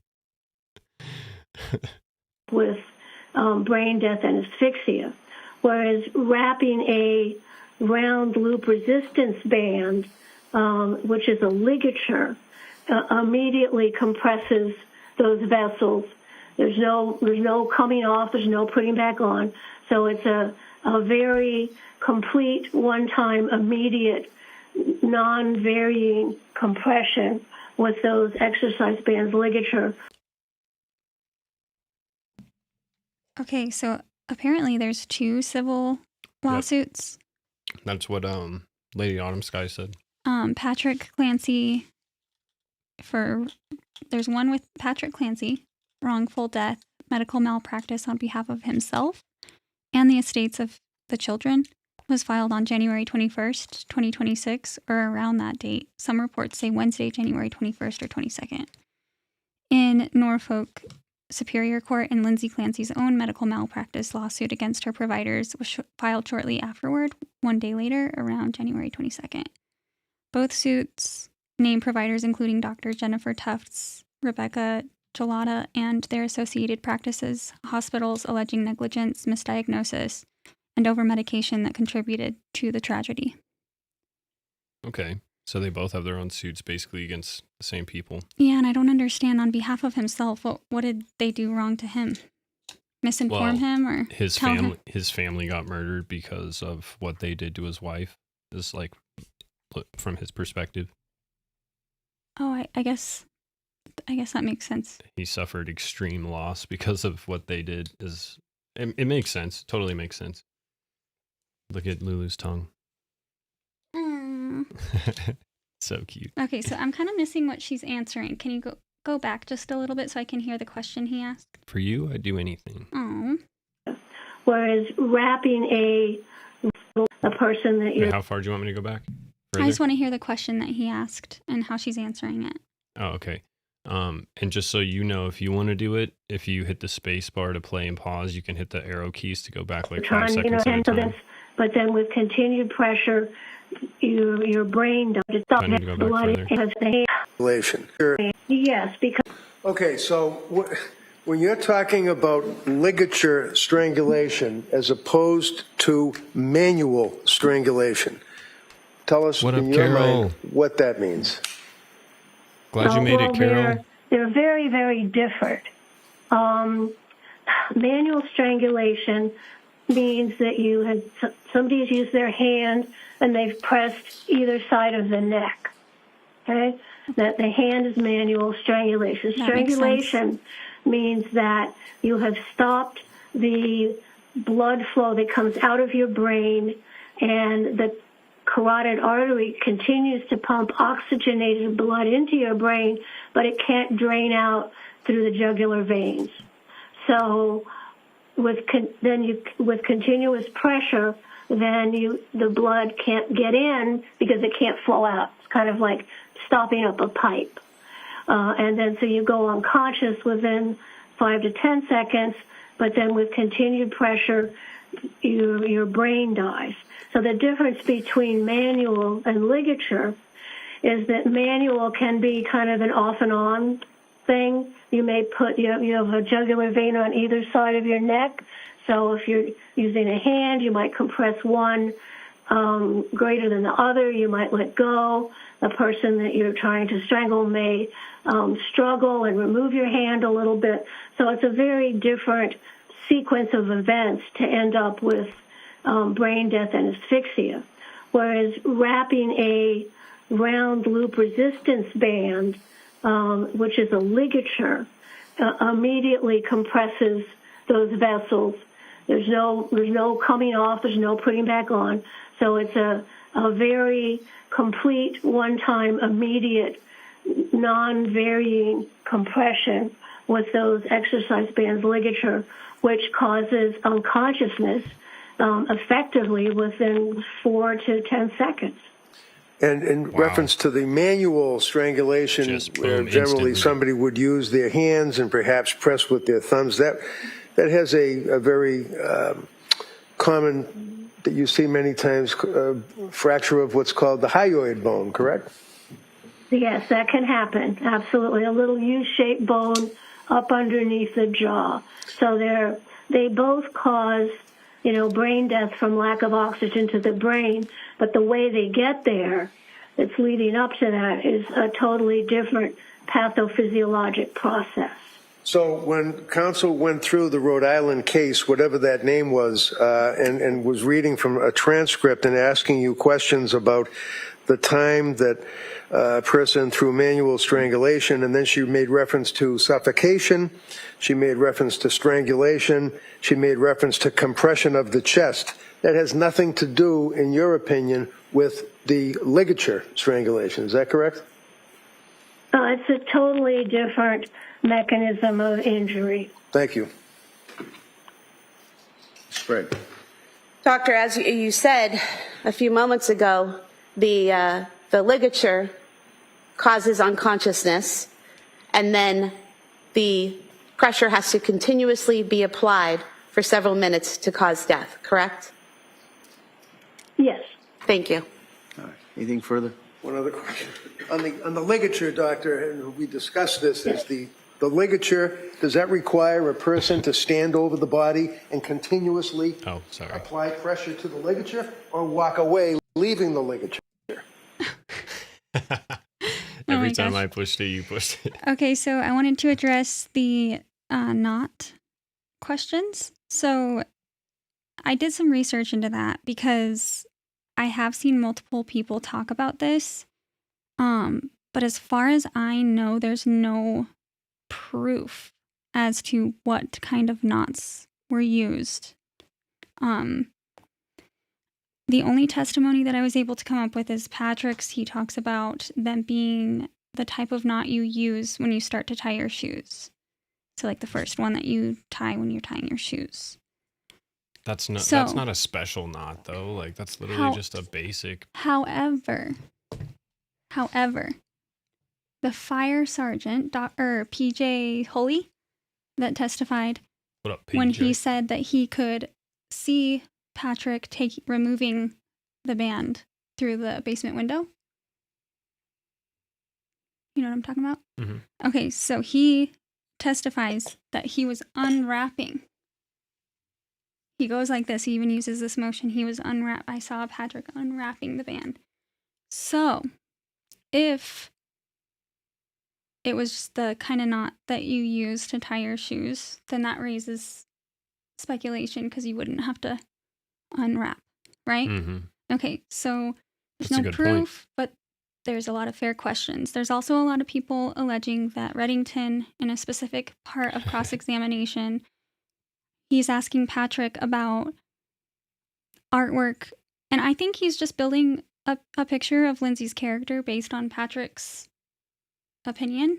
So trying to paint this picture of like she's a caring mother, she would hang the like children's artwork on the walls. And he says he words specific questions in that part of cross-examination, kind of, I don't know, people are kind of saying it's like ominous in a way, that he might be alluding to the children being like, I don't want to say hung, basically. Hung jury. Yeah. And there's no proof of that. But yeah, so I think that's kind of where all the knots and those theories are kind of coming from. But the questions that are being raised are totally fair about if the fire sergeant saw that, I would agree. That wouldn't make sense that it'd just be the simple knot, you know? Yeah. Well, you'd have to imagine those things are stretchy. They're like really stretchy. So you start doing that. That just seems like so weird to tie it. Yeah. And they're not going to pull together nicely either because they're made of rubber. So it's going to kind of like stick to itself. So it probably would make more sense to do the wraparound piece where you're just like pulling it, like wrapping it around really tightly. I remember us talking about this because that of you would do that to your kids ever. Whoever did it, I don't know who did it. Again, who did you cover? Chris Cornell? Yeah, Chris Cornell. Yeah, so we talked about that because you were trying to make sense of that situation, and we have exercise bands, and so yeah, they are very stretchy, and I agree. It's weird. There's a lot of questions that I have, for sure.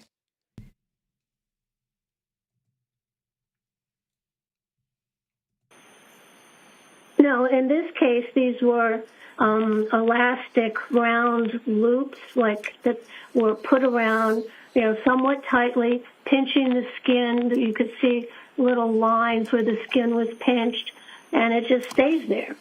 So it's a immediate compression of those tubular veins, staying there, and then death occurs minutes later. Thank you. Doctor, did you see these exercise bands? Yes. And you know that they're one long line with a handle on each end, correct? Right, and they're round. They're a cylinder. Right. They're not like a flat band. And you know they were wrapped around each child's neck and pulled to strangle them, correct? Well, they were wrapped several times, firmly enough around the neck That is a lot to of close minutes. off the jugular veins. And you're not aware, there's been no testimony, no evidence, nothing showing that they were knotted and left there, correct? Uh-oh. They weren't tied in a knot and left around their necks, according to any of the evidence, correct? What? Whoa, so this is interesting because we're getting more clarification on this. So there's no knots at all? Yeah, right. Patrick said that I literally went back and looked. He said it was the kind of knot that was used when you're about to tie your shoes. But like I think Court Jester said earlier, I ain't trusting anything that comes out of Patrick's mouth, which is why most of this trial is being questioned, because it mostly rests on what he has told. Circumstantial evidence. His version of what happened is basically what they're going off of. But there was no, in all of the crime scene photos we looked at yesterday, there was no knots in any of those bands. Oh. Like not a single one was tied in a knot that I could see. They were all unknotted and on the ground and just like open. They weren't even tied together. Well, yeah, they didn't take... because Patrick says that he took them off when he went... Yeah, once he took first them off. Responders arrived, but we don't have removed them. What I'm saying is that there's no proof other than his testimony and his word that they were ever tied around the kids' necks, because they weren't pictured tied up in knots. And the only way we know that it was even maybe tied up is by this fire guy's testimony saying that he saw him undoing the bands around his neck. But even that doesn't imply that it was tied. It implies that he was unraveling it. Right. So we don't even know if there were knots in these things. And isn't that one of the things that they're using to say that it shows that it was her, because they were tied in specific knots? No, people are speculating that it was Patrick because he was in the Navy. Oh, okay. Because there was some sort of So he'd know how to naval tie knots. those kind of knots. So maybe that's not even true at all. Maybe there was no knots in the first place. That's true. I don't know. I'm just curious. Maybe this is just like internet rumor speculation that's been going on. But she's saying now that there were no knots. That there were no knots? Okay, well, according to your own star witness, there were. So what are you talking about? That's why I'm so confused. I'm like, he said there was knots, but now the prosecution's saying there wasn't knots. I'm so confused. Me too. Oh.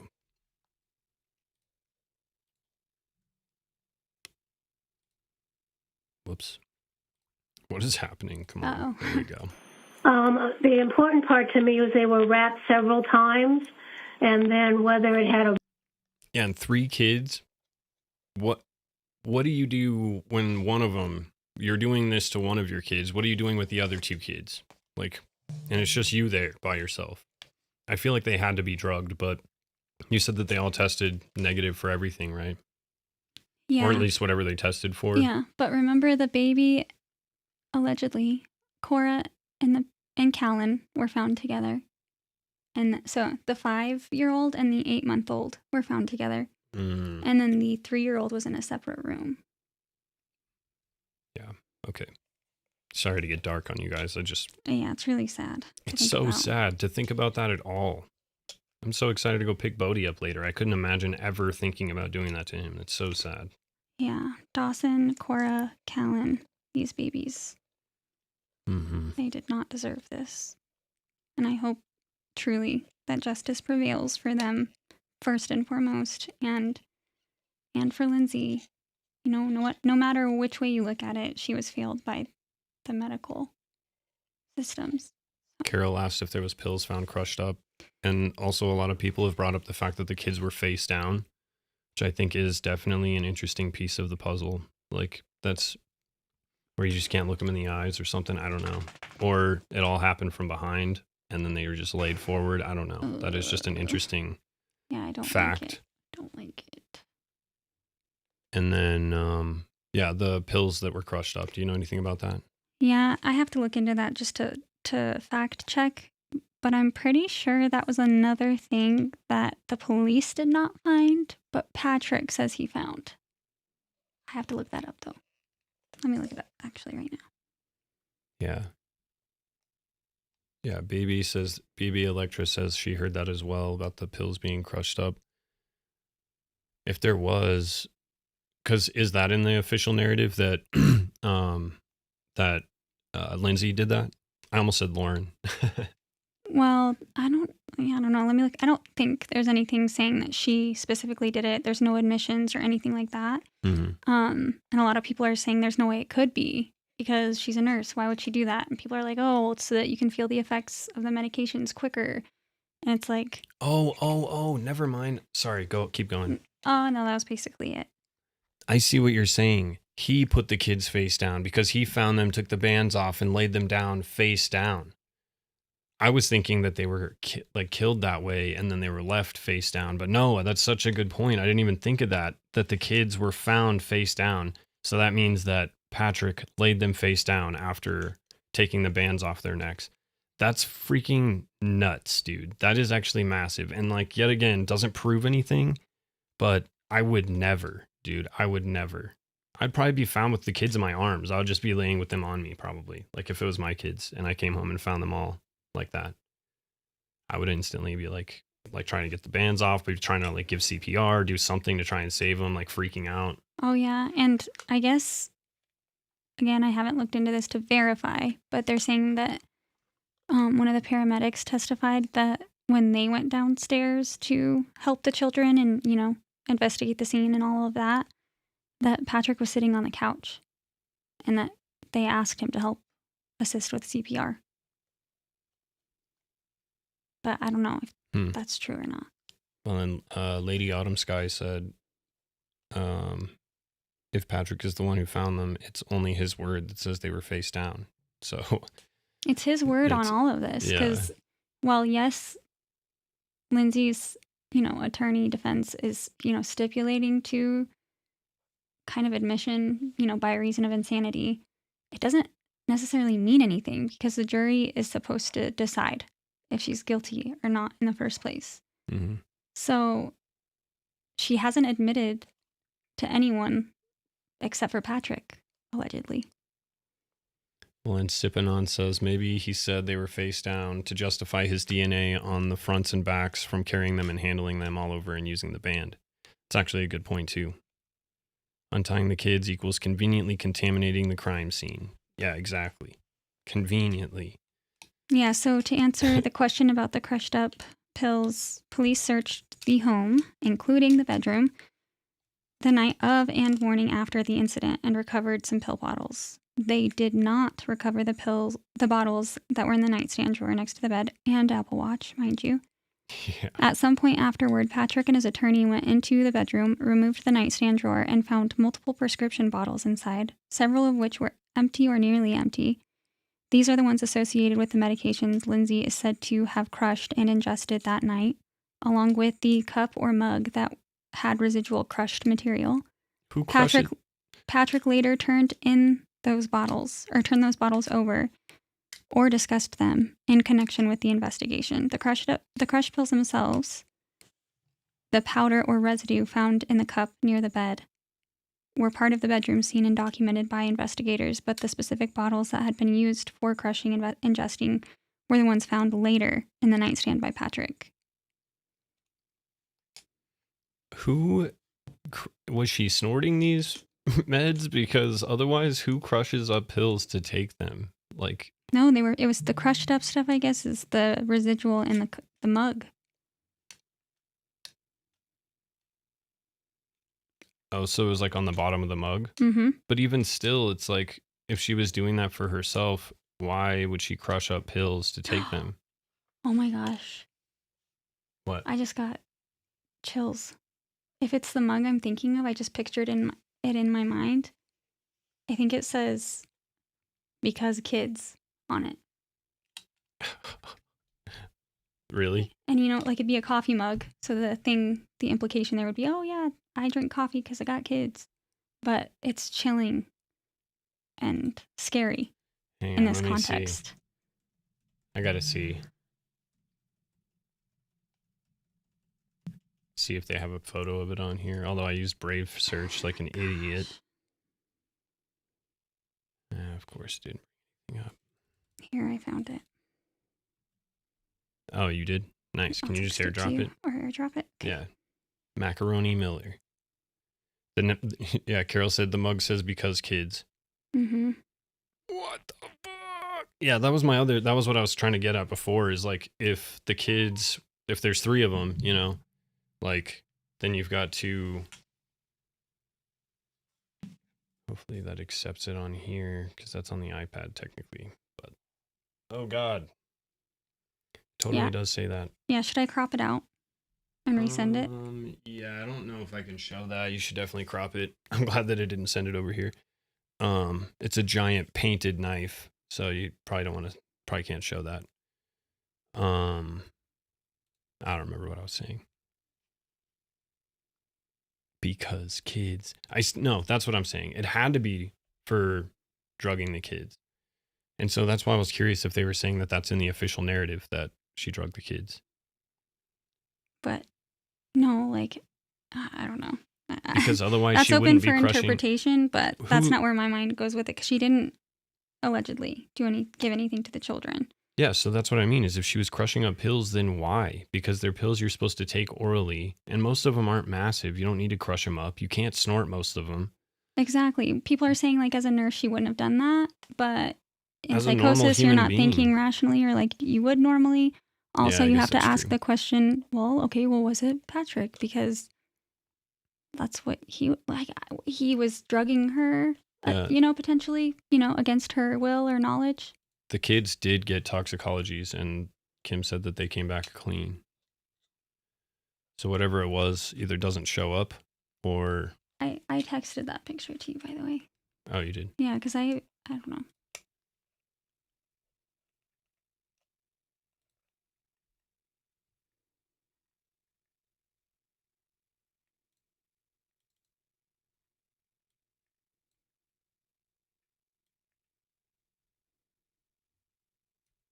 There we go. Make sure they can see it here. Oh, yeah, there we go. Because kids. God, dude, that's crazy. And so that's what they're saying was crushing up the pills. And then right here, you can't see it because Kim conveniently think you cropped it out. And it's just a really, really gnarly painted kitchen utensil. Yeah, and remind you guys, there's no fingerprints found on that. Yeah, which is so crazy. Somebody in psychosis, which I don't know, she was what, wearing gloves? Like, what's the answer there? Well, she wasn't wearing gloves because there was a handprint found outside the window, right? Yeah. And it was like her handprint, but I don't know. Who knows? I don't think she was wearing gloves though. But if you were So Patrick, you'd probably be wearing gloves. Mm-hmm. They didn't find any Rohypnol in her system? I don't know if they tested for that. I recently learned that most emergency rooms don't actually even test for that. Well, and it fades really quickly. I think it's only in your system for like 12 hours or 24 hours or something. It's really fast. So it'd be something they'd have to do right away. Either way, that's kind of wild. All right, let me get back to this. Sorry, we distracted for a bit. Bowl or not would not really be important. They'll probably hit a break. Secure They'll hit a break and we can catch back up. and wrapped around the neck several times. Yeah, matchy. Possibly And allegedly. I can tell that from the appearance of the skin on the neck and on top.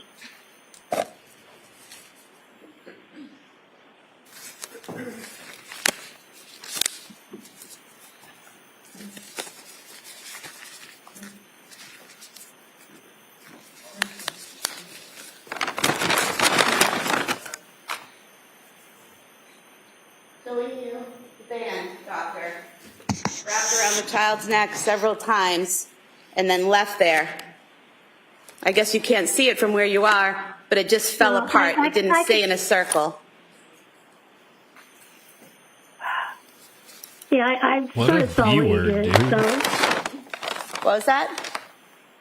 I said I saw that. You saw it. So it was left there and it fell apart, correct? Yeah, that lady's mean. Yeah, what you just did. Sure. Yeah. Thank you. Weapons right now? Say that again. She's presenting the thank you, murder doctor. weapons right now? Is Yeah. that what she just did? Oh, Yeah, thank she just you, Your wrapped it Honor. up and dropped it on the Let me see table. it Whoa. just for a second. That's so inappropriate, in my opinion. That's like terrible. Yeah. Dude, this lady is super aggro. Yeah, that's awful. No jury needed to see that. Well, it wasn't. It was just the bands. You're saying they didn't need to see the bands? Haven't they already seen that?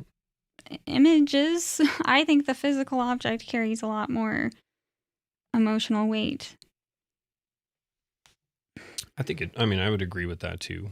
Short break to take the equipment down. It took us hours to get it up. Hopefully it'll take us about 5 minutes to take it down. I'm just going to ask you a very quick break, and then we'll bring it To right take back what in down? and call the next witness. I Okay? don't know. I'm just going to hours to The sound kind of. take the equipment down. It took us hours to get it up. Hopefully it'll take us about 5 minutes to take it down. I'm just going to ask you a very quick break, and then we'll bring it right back in and we'll call the next Should we witness. rewatch what just happened? Because I'm Thank you. kind of confused. About what? About like prior to this break? Okay, yeah, maybe it's just me. Never mind. No. I'm not asking you. I'm curious where you want to go. Well, I guess I just don't understand why they needed a sidebar. Oh, okay. I see what you're saying. That's fair. Because I honestly don't either. And then you can see the band part. Because I think they're going to take a break anyway. Although they're probably back now. Yeah, I can tell that from the appearance of the skin on the neck that goes up. Love up. Okay, you can't tell what from the appearance on the skin? The knots, I guess? And now she's breaking it out. Appearance of the skin on. Yeah, I can tell that from the appearance of the skin on the neck that goes up. I think that is what she's saying, the knots. That's how she can tell is from the appearance of the knot being on part of their skin. Oh, so that's how we know what kind of knot it was. Or potentially. I don't know. I'm going to have to listen a little more carefully this time. You the band, doctor. Wrapped around the child's neck several times and then left there. I guess you can't see it from where you are, but it just fell Well, apart. I It didn't can- stay in a circle. What? Yeah, I sort of saw what you did. So What was that? I said I saw that. You saw it. So it was left there and it fell apart, correct? Yeah, what you just did. Sure. Yeah. Thank you. All right. Thank you, doctor. All right. Oh, Okay. thank you, Your Honor. A lot to Let's see. unpack here. Just for a second. Whoa. That just seemed very, very much so like just unprofessional, really. Neck. Child's neck and pulled. Doctor, did you see these exercise bands? Yes. And you know that they're one long line with a handle on each end, correct? Right, and they're round. They're a cylinder. Right, They're and not you- like a flat band. And you know they were wrapped around each child's neck and pulled to strangle them, correct? Well, they were wrapped several times, firmly enough around the neck to close off the jugular veins. And you're not aware, there's been no testimony, no evidence, nothing showing that they were knotted and left there, correct? Uh-oh. They weren't tied in a knot and left around their necks, according to any of the evidence, This is correct? huge. The important part to me was they were wrapped several times, and then whether it had a bow or not would not really be important. It was secure Oh and my wrapped around the neck gosh, several this times. is huge because that corroborates what the Fire marshal testified too. Yeah, that it was All right, wrapped thank you. around. I see you. Also makes Patrick look like he wasn't very honest. Again. Yeah, right. He seems pretty honest. He's calm. How could he be guilty if he's calm? That's just what everybody says, so. Get it down. I'm just going to ask you a very quick break. I think the judge is referring to because they had to bring this expert witness on via Zoom, so probably just taking down the computer and stuff because they were having technological difficulties, they said, to get it set up. Oh, a court having technical difficulties? Surprise, surprise. Technical difficulties. As part of your opinion for this jury. Yes. And to that extent, Wait, who's this? So, Doctor, Yeah, let me Doctor. just, as we say, lead you a little bit. Yes or no answers Dr. would be Paul fine. Ziesel, Were you aware that a test was psychologist. administered by the government's doctor, I think it was Dr. Helbrin, to Lindsay Clancy in the course of the government's evaluation? Yes. And did you consider the results Yeah, that's a good point. If you ever tie a boat up, you don't necessarily need to knot it to get the rope to stick. Like the tension just sticks on its own because of the rope texture. And the exercise bands might have been the same. Maybe it was even just tucked. You just tuck the band underneath the folds or the rolls that you've already done, you know? Oh my gosh. That is interesting. That's chilling. I don't like that. There's just way too many conflicting things in his story versus the real story. interpretation? And literally the prosecution was the one pushing to make sure that we knew that there was no knots. So I'm curious why. I think she's not She right. kept saying there was no knots, and she's like, well, yeah, but even if there was, it wouldn't really matter in this case. Like, it was secured somehow, is what she was saying. She's like, it wouldn't matter if it was knotted or if it wasn't, but it was secured somehow. Of that test as part of your opinion for this jury. Yes.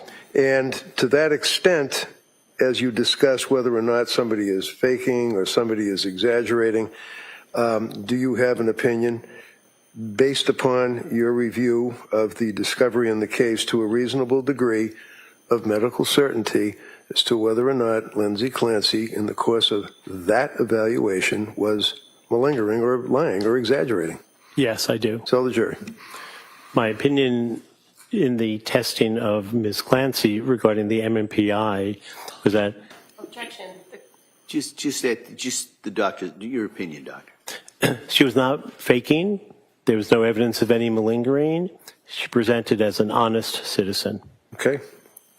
Now, regarding your background, I may have jumped the gun. Tell us briefly what your educational background is. I have a bachelor's degree from Queens College. I have a master's degree from Harvard University and a doctorate in clinical psychology from William James College. And your career spans how many years, sir? I've been licensed for 37 years. And would you consider yourself to be a forensic psychologist? Yes, I do. And as you indicated, that's the interface between medicine and law. Is that correct? Forensic? And mental health and law, yes. Mental health and law. Okay. In this case, your experience obviously is something somebody has to evaluate. Can you tell us your history as a psychologist? In other words, your experience that you've had in the field. Yes. Well, in the field, I have, as a forensic psychologist, been involved in over 1,000 cases, testifying for both the Commonwealth as well as for Respondents' Counsel. I testify more for respondents or defendants these days. I've been qualified in every court in the Commonwealth with the exception of Nantucket because I've not done any cases in Nantucket County. I have a small private practice. I have done work with governmental agencies, a psychologist for the DEA, Drug Enforcement Administration, and I've worked as a federal contractor, as a vendor overseas for the State Department in Afghanistan. How long were you in Afghanistan? I was in Afghanistan from November 2007 to roughly mid-February 2011. So for that 4-year period while you were in Afghanistan, what was the nature of your work?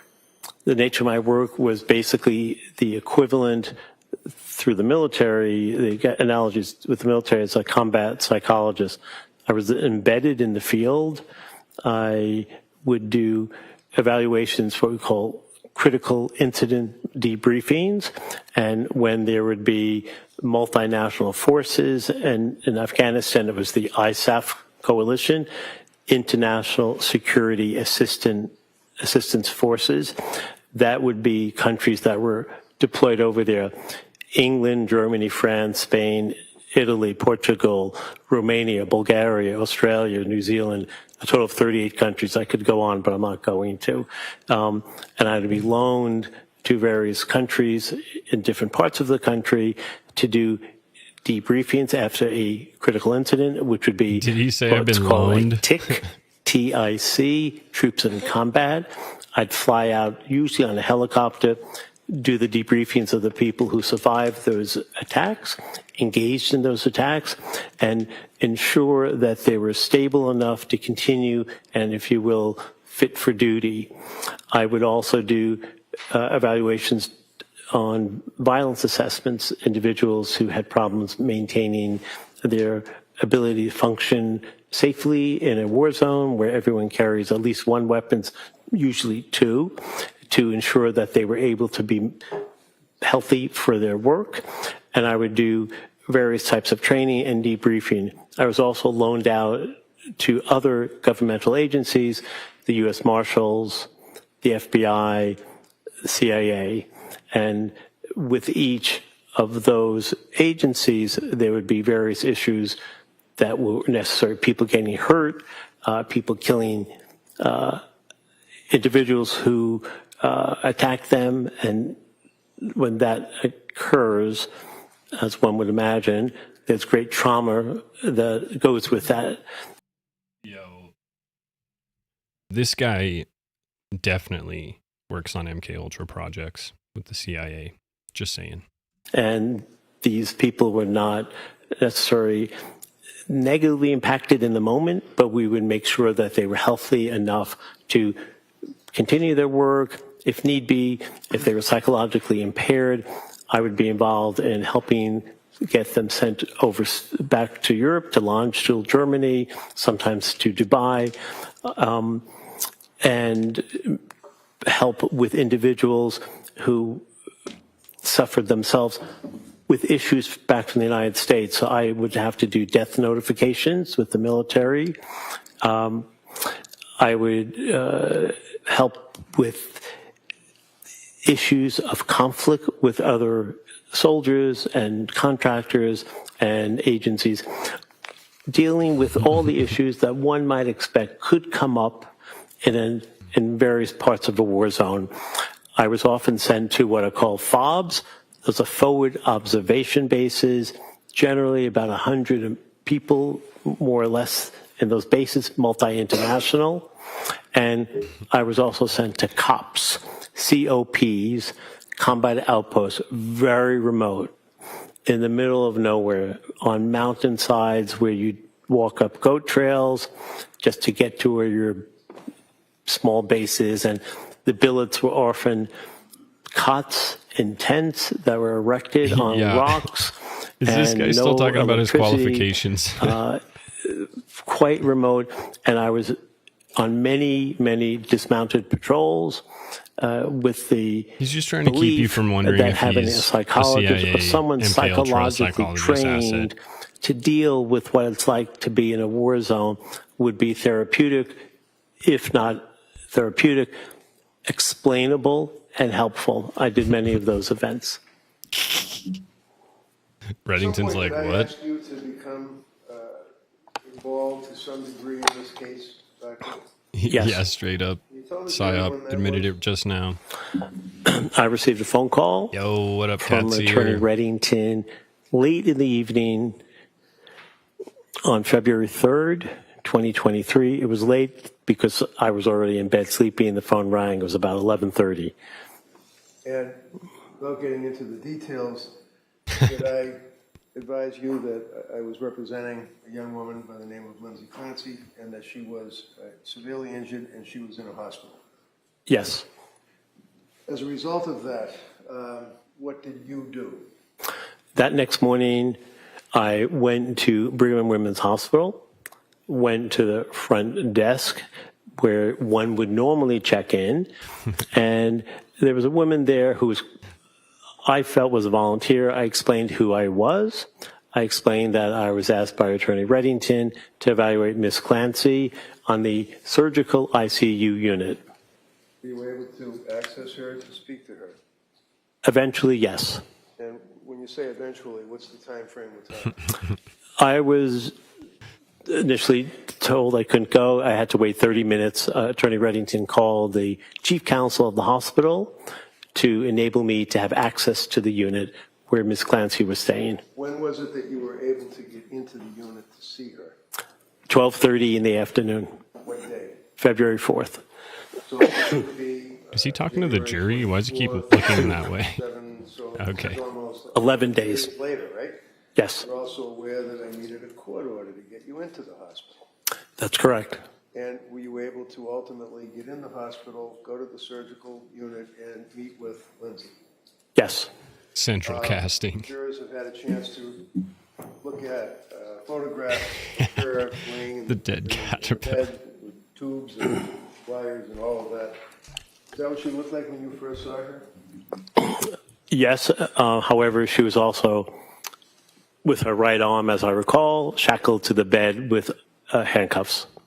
So they're not little soft little things that tie her hands to the side of the bed, but they're handcuffs?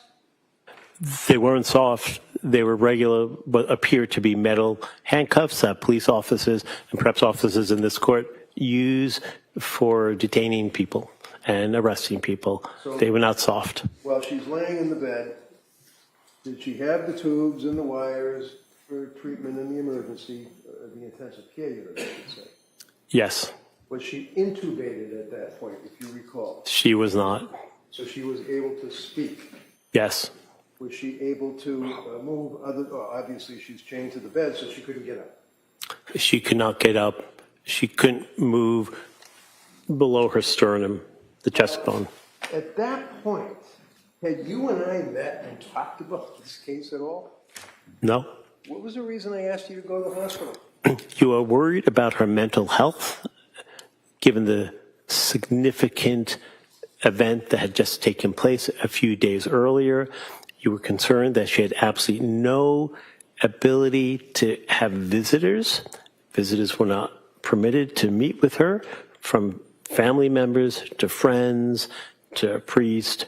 No one was able to see her. So as a result of that conversation we had, you went to the hospital, went into her room, and you were able to speak to her. Is that correct? Yes. Can you tell the jurors, if you recall, what type of law enforcement presence? Uniform cops, guns, stuff like that? What did you notice? I noticed literally outside of her hospital room were 2 state troopers in their blue uniforms, sitting each in a chair on either side of the doorway to Ms. Clancy's room, with a nurse sitting in the corner of her room. When you went in to see her on that date, was it your understanding she had recently been extubated? In other words, they removed. So did he do the tube from her mouth? initial Yes. analysis? And do you recall Psychoanalysis of her? the conversation that you had with Lindsay at that time? I think so. Yes, I did. Tell the jurors what your memory is. The conversation I had with Ms. Clancy at that time was one where I asked if she knew where she was. So I did what's called a mental status exam, Yeah, that a is brief a little mental excessive. status exam. It's orientation to time, place, location. She didn't know where she was, wasn't quite sure what time it was. She knew who she was. And she told me that she remembers what happened, but it was very fuzzy and foggy. At the time, she had been on medication for the significant pain post-surgery while in that hospital room. And during the course of that interview with her, did she express any concern to you about her husband, Patrick? Yes, she did. Tell the jurors what she indicated to you.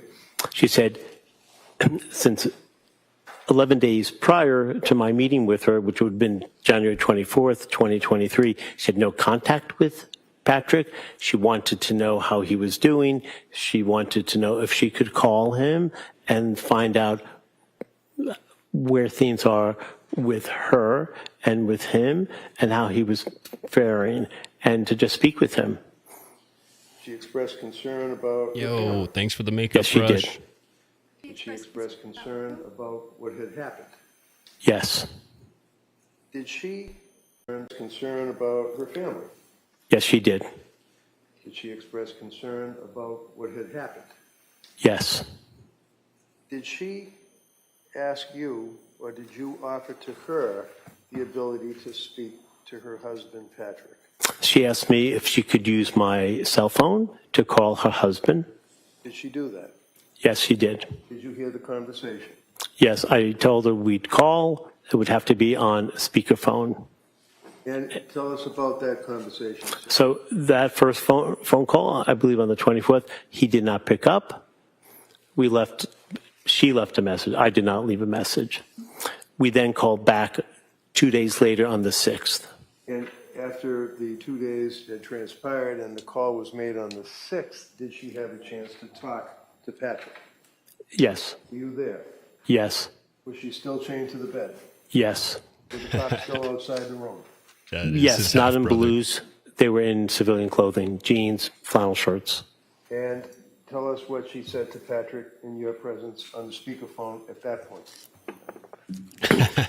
She had told Patrick that she loved him very much. She was unable to express a lot of emotion, but she expressed...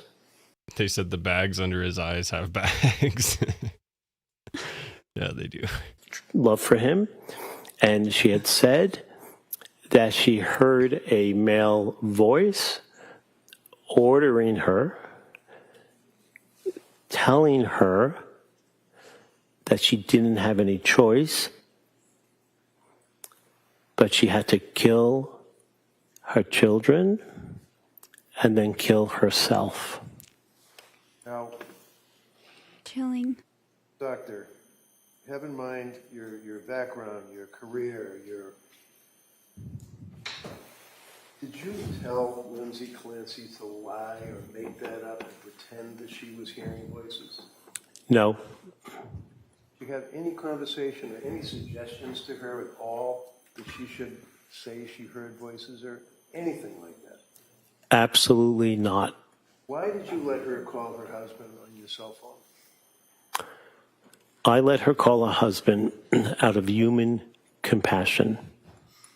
Human. As time went by, did I then... Oh, by the way... I believe this dude as you've much as Patrick. testified for me on other matters, have you not? Yes. We go back about 20 years? Yes. And we socialized together? Yes. So we're friends? Yes. And as you worked on the case, can you tell the jurors what information you had access to that would allow you to continue with your investigation as a psychologist? I had access to her clinical records. Many of that were discussed here. Emergency room records, grand jury minutes. With the longitudinal nature of my evaluation, I had records from Brigham and Women's, South Shore, Spalding Hospital, and most recently, Tewksbury Hospital, which go back to, I believe, March 27th or so, 2023 till today. How many times have you seen Lindsay since that day in January of 24?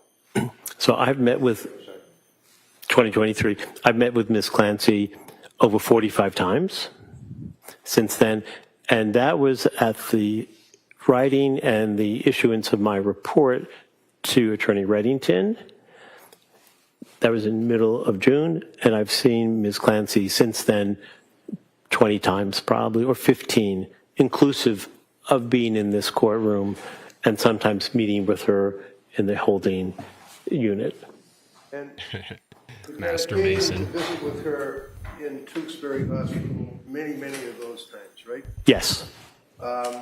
and you've had occasion to visit with her in the lockup. Fake to this courthouse, record. correct? Yes. And she's been treated very well by everybody, the court officers, everybody, is that correct? Objection. Relevance. Yeah, sustained. Well, you've had a chance to see her in the lockup, right? Yes. Why would No, overruled. you see her in the lockup? I would see Lindsay Clancy in lockup because the nature of presentation in this court has been gut-wrenching for anyone who would be exposed to such horrific. Objection and move to strike. It's not responsive to the question. Right. Can I see counsel over here?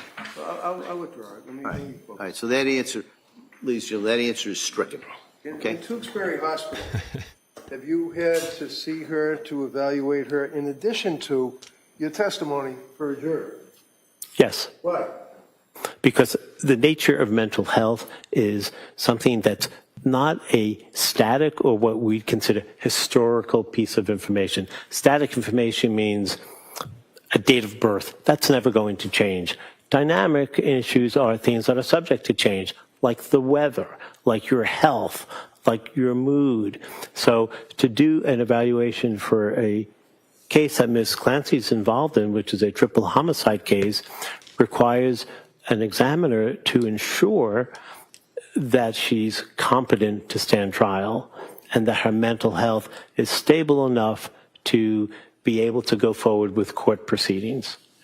Is there an additional component, and has there been an additional component of her suicidal ideation since she's been in custody at Brigham and Women's and then, of course, transferred years ago to Tewksbury? Objection. Approach. Please. Can I see counsel?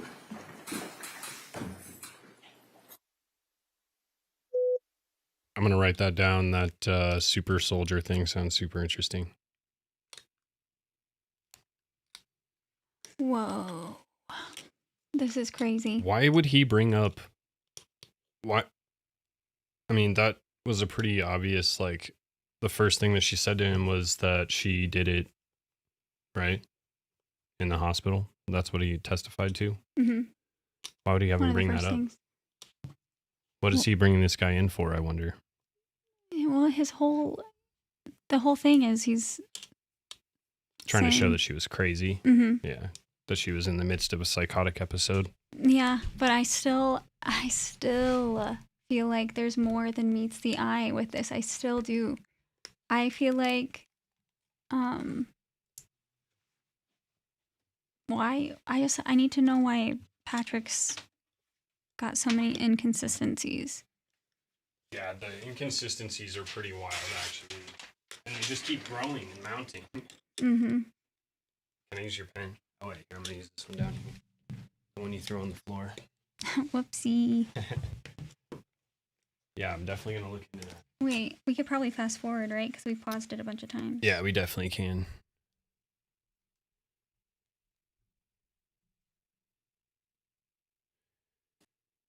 Yes.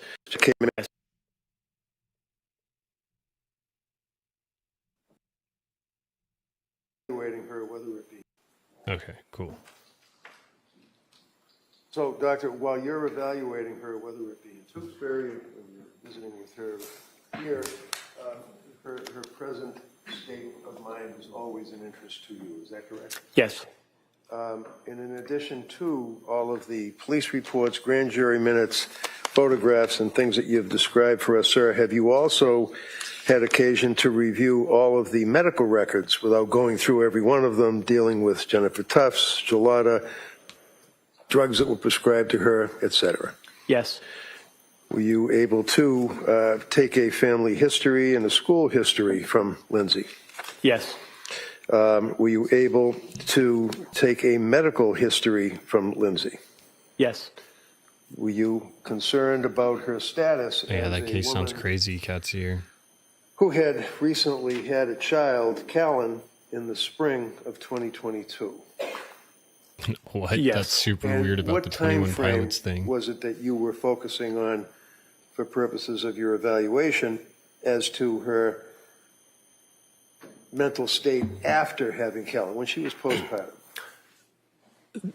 The time frame started in roughly September 2022 through January 2023. And during that period of time, you were aware that she had certain symptomology. Again, we could go through every single one of them, or we can just say, yes, she did express that she had symptomology. Jury's heard the evidence up to this point. Yes, many times And to did she see other doctors? people. Did she see doctors? Yes, Dr. Tufts? yes.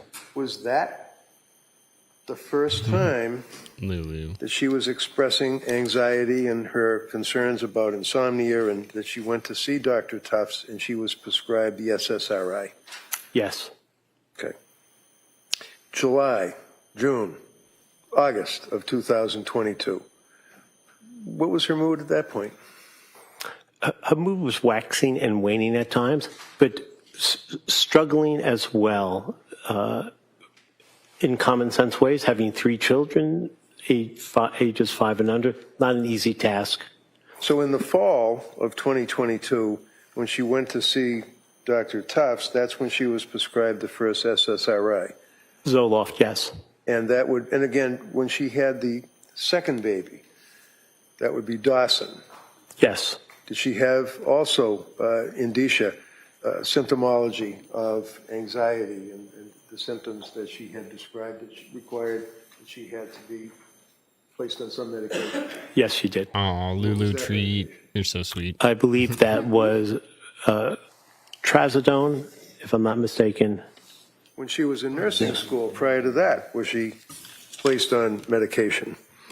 Yes, she was. And that was because of public speaking nerves? What was the medication? There were multiple medications. I believe it was propranolol, and I believe it may have been trazodone and Wellbutrin, but I'm not totally positive of that. Do you recall that she was prescribed an SSRI when she was in nursing school? Yes. What was that? That was Zoloft. When she saw Dr. Tufts and she took the Zoloft, it was 25 milligrams initially, is that correct? Yes. Was it increased?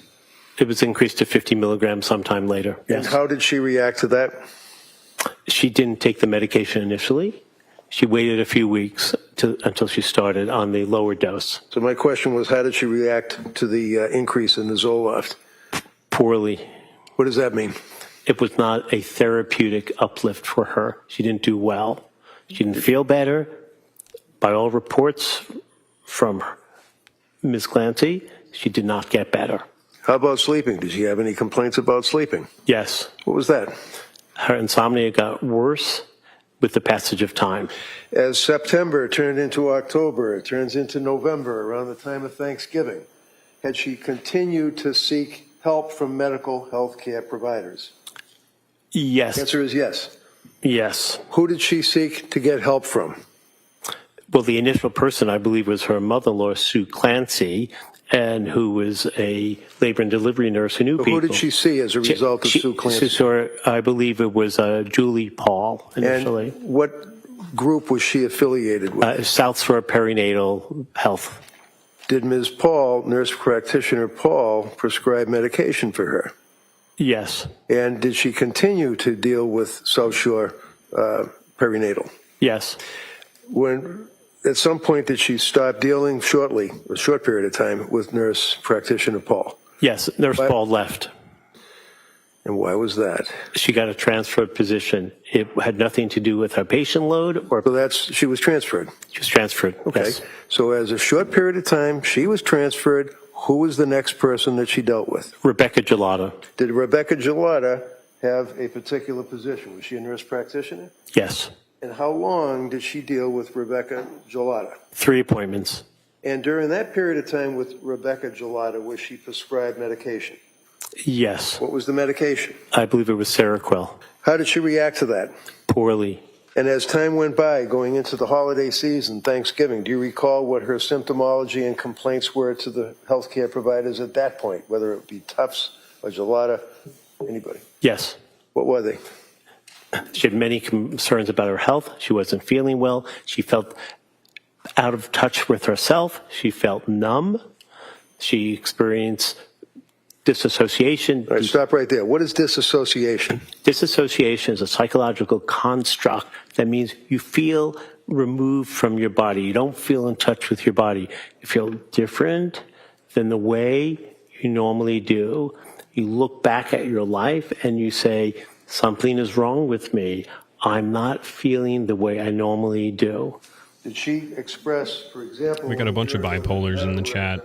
I'm also bipolar. 2022 to nurse practitioner Gelada. I'm also on a lot of the same meds. Not nearly as many, but... Disassociated state. Yes, and that's sometimes known as a depersonalization. You feel removed from your body. You feel removed. You feel as if you are not in your full body. Now, at that time, was she also complaining of other symptoms? And to cut to the chase, was she saying that she could not emote, she couldn't feel love, she couldn't feel happiness, she felt heavy, she couldn't walk, she couldn't bathe, she had difficulty relating to people? Is that fair to say? Absolutely. She couldn't get out of the bed. She had total flattened affect.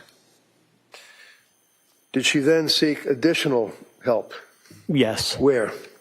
She went to the, I believe, the emergency room initially at South Shore to go to Mass General. And did they prescribe additional medication for her? I believe they did, yes. Did she make any expressions to her treating physicians up to this point about what in her opinion, what the medications were doing to her? Yes. What did she say? She said she was in a brain fog. The medications were making things worse. They were not helping. They were not helping her. Now, yeah, that's such a long process. It took me like a year, maybe more, maybe a year and a half before we got medication that actually helped. To people for help. Wasn't it like a year and a half before I got my bipolar meds sorted out? Reached out to. The answer is yes. Yes. Why did she call a It was a long suicide time. hotline? She was worried about killing herself. And did she get any help from the suicide hotline? Yeah, and that's She why, was because you turned got to away. build up. How about the You second gotta time she taper called the off, suicide hotline? then you got to go cold She was for turned a while, away. then you How start about when something she new. went to the Women and So it's Infants like a long program process, in Rhode Island? months of time on one They drug, told even her if she you're was trying to not get a off good of fit it. for the program. Why? So yeah, she was because she was cycling through them overly so quick. medicated. And did she continue to seek help from healthcare providers? Yes. And what was the next thing that happened as far as dealing with healthcare providers for Lindsay in her postpartum stage? She went to the Mass General emergency room. What happened there? On 12:30, she said she needed to go to the hospital. She was at the emergency room. She was sent to McLean Hospital in Belmont. It's a Harvard-affiliated hospital. Now that McLean Hospital, when you say was sent to, fair to say that even though they had to transport her, it was a voluntary commitment? Yes. And what was her state of mind that caused her to have a voluntary commitment to the locked wards of McLean Hospital? She was worried about killing herself, and she uttered concerns about killing her children. Quetiapine's intense, man. That stuff just knocks me out. That's what I have some right now, but I don't take it regularly. She told me to Yes. take it for anxiety. She said she had, as quote, needed. horrible thoughts, unquote. I take it when I want to She take a nap. felt that people could actually hear her thoughts. The thoughts were so loud that strangers could hear them. Sometimes Did she express at that point, for example, that she was concerned about school teachers with the little Sprouts school with the kids, that they could read her thoughts and that she would lose custody? yes, it's called ideas of reference. You believe other people can hear what you're thinking, and that can have a very negative I believe interpretation for the person believing that, feeling that, and thinking that the outcome is going to be a negative one, that their children may be relieved from their care. Now, as it relates to the concept of a Honestly, the worst part of medication though is coming off of it. I literally have felt unstable, I guess. Kim can attest. If I don't have my meds, like if I go any amount of time, the days in between not having them, I am emotionally completely unstable. It's like extra. It like amplifies the bipolar when you're coming off of it. I don't know. It's wild. And she was on a ton of different ones. So even if she was starting something new, she was likely simultaneously coming off of other stuff, which can have adverse effects and reactions, coming off of something while simultaneously building up other chemicals in your brain. Like, I don't know. It just sounds like it definitely could cause psychosis, I would think, pretty easily. That many meds. Only in 25 words or less, what is psychosis? A psychosis is what's considered a major I trust this mental chat as well. health disorder. It's when people have disorganized thinking, and the symptoms most typically are hallucinations. There are different types of hallucinations. 80% of people with psychoses hear voices. There are different types of voices that one can hear. Benign, get a glass of water. Benevolent, you're a good person, keep it up. Or malevolent, threatening them, telling them, ordering them to do something horrible, and Oh, I bet that was you crazy, believe those Crystal. voices. Now, during that period of time, when she got out of the McLean Hospital, what medication was she titrating or getting off of? I believe she's getting off the Seroquel. Was she able to do that? Yes. Relating back to November 27th with the dissociative state, is that an indicia, is that an indication or a harbinger of psychosis? Yes. And is a psychosis, is that something that somebody would be suffering from a psychosis for a month at a time, 2 months at a time, or is that short periods, or how does that work? People with psychoses have intermittent symptoms. They can function fine one day, and the next day they can be hearing voices. They could be seeing things, feeling things, smelling Thanks, things. Christine. To be clear, those additional types of hallucinations did not plague Ms. Clancy. She only had auditory hallucinations. But hallucinations are like the waves at the beach. They come and go. They're called waxing and waning? Yes.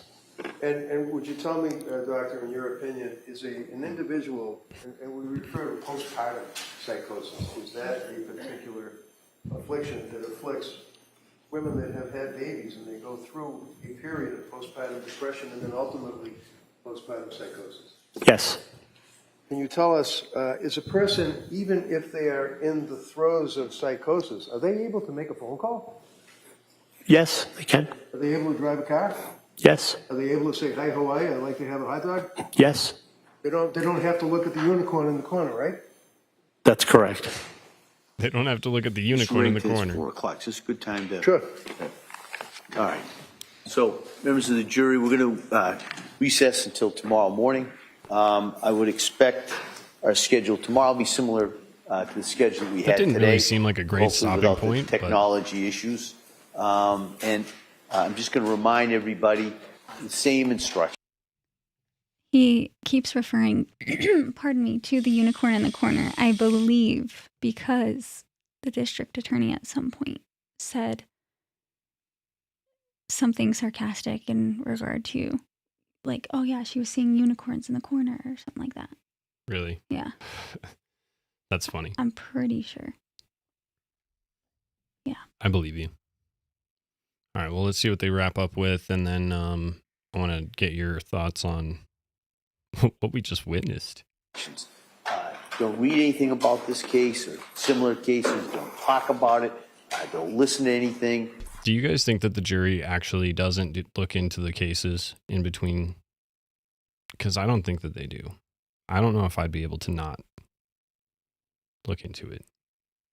Plus, your algorithm probably is going to force it on you anyways because of your location and where you're at and all this other stuff. It's going to be like, you want to see this information. Yeah, I've been wondering about that too.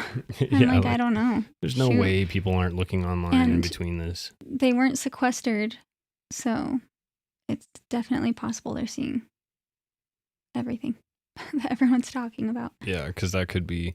Although, Kim, you did tell me something one time that somebody, I don't know if it was like a lawyer or something, but they said that the jury pool is often well represented by public opinion. Yeah, basically what you see people talking about on social media, and that's, the extremes on both sides, is likely what the jury is kind of thinking. It's a good representation of what they're probably experiencing, what's going through their minds and stuff as the trial is proceeding. Well, especially since we've actually been able to see the whole trial, which has been, I really appreciate that. I appreciate when they have these things televised. There's nothing hidden. It's open for outside perspectives and outside litigators and lawyers who are, they have knowledge about these things and they can give their 2 cents on it. And Don't quote me on this, but I'm pretty sure that Reddington, requested that it be recorded. that's cool. Yeah. An open mind, go home, have a nice evening. We'll see you tomorrow morning, 9 o'clock. Okay? All rise, please, jurors. Yeah, but so they house the jury, sure, but they do they have to like put their phone in a bag for No, like 2 weeks? That's if they were sequestered and they weren't. Oh, okay. But if you are sequestered, they'll actually like take your devices and not allow you to have. I think so. Damn, son, they better be paying me extra. I can't play Roblox. Carol, thank you for all the gifts. I appreciate that. Yeah, you guys are thank awesome. you. Is it done now? Yeah, they were just finishing. They were just signing off pretty Did they much. say anything important? No, he just said don't look at anything, and we'll see you guys tomorrow. All right. Well, that was freaking crazy, you guys. For me, I can't believe how the district attorney acted today. That was... Yeah, dude, she's a freaking pit bull for no reason. Over nothing. And that's going to make the jury, like, question everything that she's brought into evidence. I mean, not only did she misstate what has been given in testimony, because Patrick clearly says that they were tied in the way that you tie your shoes, like before you tie the bow. And she just said that nowhere in this trial has anyone said that there was a knot tied. Yeah, and you're like, that's wait a minute. huge. Your Like, star witness said that. literally. And I can't believe she brought out the freaking murder weapon. That's great. That's reckless to me. That is, well, usually you only do that to drive a point home, because it is so powerful, like you said. Yeah, but it was wildly, like, misused. I don't think it was a good use of doing that. It just seemed like she was throwing a fit, in my opinion. Yeah, I agree. I still don't really understand the fit either. I want don't to either. know. I want to know between this morning, what we didn't watch together, and then what we did just watch. What would you say is your biggest takeaway from things, or the most interesting piece? Probably the band thing. There's been many times where the district attorney today acted out. Again, she tried to bring in evidence, I believe. Her testimony or her questions had to be striked because of, the alluding to the, what was her quote? It was something to the effect of, "Are you aware that in Catholicism, murder is a mortal sin?" She asked Patrick Clancy's mother that today. And it's like, if not only is the answer to that more validating to defense, it's just, what does that question do for you? Like, all it does is validate. Like, if the Clancy family is open about being Catholic, and there's like this video of Patrick in service talking about his kids and stuff. So it's known fact that the Clancys are Catholic. And so I think she was just trying to, establish that and like make it kind of like a moral issue, and that Lindsay would have known that it was wrong based on her morals. Mm-hmm. But it's like, to me, given that what she did is outside of her morals, it proves even more that she was under a state of psychosis, because you don't act upon your own morals. You're not aware of what you're doing is wrong. So it's like, it proves, it just bolstered. And they're not supposed to consider that. It was striked or stricken, but like, they're going to. Yeah, I mean, you can't unhear something. Yeah. I think it was Elberg VA guy said that if you had black hair, you'd look just like Megan Fox. What? That is so sweet. You're so kind. Yeah, except for Megan Fox is an AI robot that murdered that one dude's whole family, so I don't know. And then what else happened today? I would say that Reddington, he's gonna win. He's gonna win the case.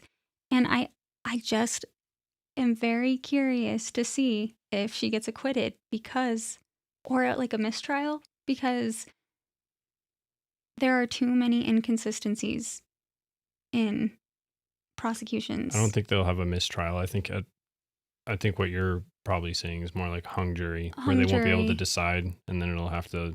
I don't know what they do if they have a hung jury, honestly. Yeah, I guess I have to look up the different they have extra time. They go into overtime. possibilities. Yeah, but I don't know. Whoa. Whoa. Yeah, Kim is way cooler. Aw. Although This is Megan sweet. Fox, what was that video? Some girl just came up and like made her try some drink or something, or like put something in her drink, didn't she? And she was mildly cool about it. I don't know if those are staged or not, but Who knows? Yeah. I think it was just an advertisement for a supplement. And this girl's like shtick is to go up to random celebrities usually or influencers and put like I don't know if it's like a tablet in whatever drink that person is drinking, just like against their permission, just drop it in their drink. And people do that at bars all the time. They can get arrested for that. Yeah. Yeah, so anyway, I don't know what else was a takeaway from today. I guess that's a good point. I think if it is a hung jury, then it leads to a mistrial, basically. Or maybe not a mistrial. I don't know. I don't know what that means. Maybe I should look it up. But yeah, I know if it's a hung jury, then basically that's kind of like a stalemate for the trial. I feel like, I don't know if she has to get retried or what. Or if it like defaults to the judge. What's continually been going through my head since I started to question Patrick, in like day 2 of the trial, day 3. Oh, yep. I have been telling myself like this is a multiple things are true at once situation. I think that there's parts that we just don't know about that led Lindsay to either do what she did or believe that she did it. And yeah, Court Jester, you are correct about that. If there's a hung jury, then that is, it leads, then the judge typically declares a mistrial. But that's not the only reason you could have a mistrial, but in a hung jury, that is what happens. And then they would just retry the case with a new jury, which in some cases is actually worse. There's so many cases that they had a really strong first case. Like even the Menendez brothers is a good example. They had a really strong first case, and I think they had a hung jury to where they had a mistrial. And then the second case was not good. That's why they ended up going to prison. So who knows? But if there is a hung jury, that might be, if there is a mistrial, then it might be motivation for them to pursue other avenues as to why there was a mistrial, and maybe have the defense look into like a different plea, or like a different plea. So she's not claiming that she's not guilty by reason of insanity. She's claiming that she's not guilty just generally. But I don't know. I'd be curious to see how that all plays out if it does go to or it does become a mistrial. Yeah, and I've been trying to consider this in all facets. So something I said to Nick last night was like, what if I'm just playing all kinds of what ifs, and this is highly unlikely, so I'll say that. But what if, Reddington is like trying to make sure that Lindsay is protected from Patrick, and so if she's protected in a mental hospital, then they can try Patrick for it. I don't know. Yeah. But I have no idea either way. Little Wing brought up a really good question, which is one that you actually have posted on your TikTok, which if you guys don't follow Kim and her TikTok page or her Instagram page, same name, Reverie Revival Co., go follow her over there. But she's been posting videos about her updates on the case. And it's Reverie Revival Colorado on Instagram. Oh, it's Reverie Revival Colorado on Instagram, full, not CO, just written out Colorado. Okay. Mm-hmm. But she posed that question. She said, is Reddington going to have, and that video is actually going viral. I feel like it's blowing up right now.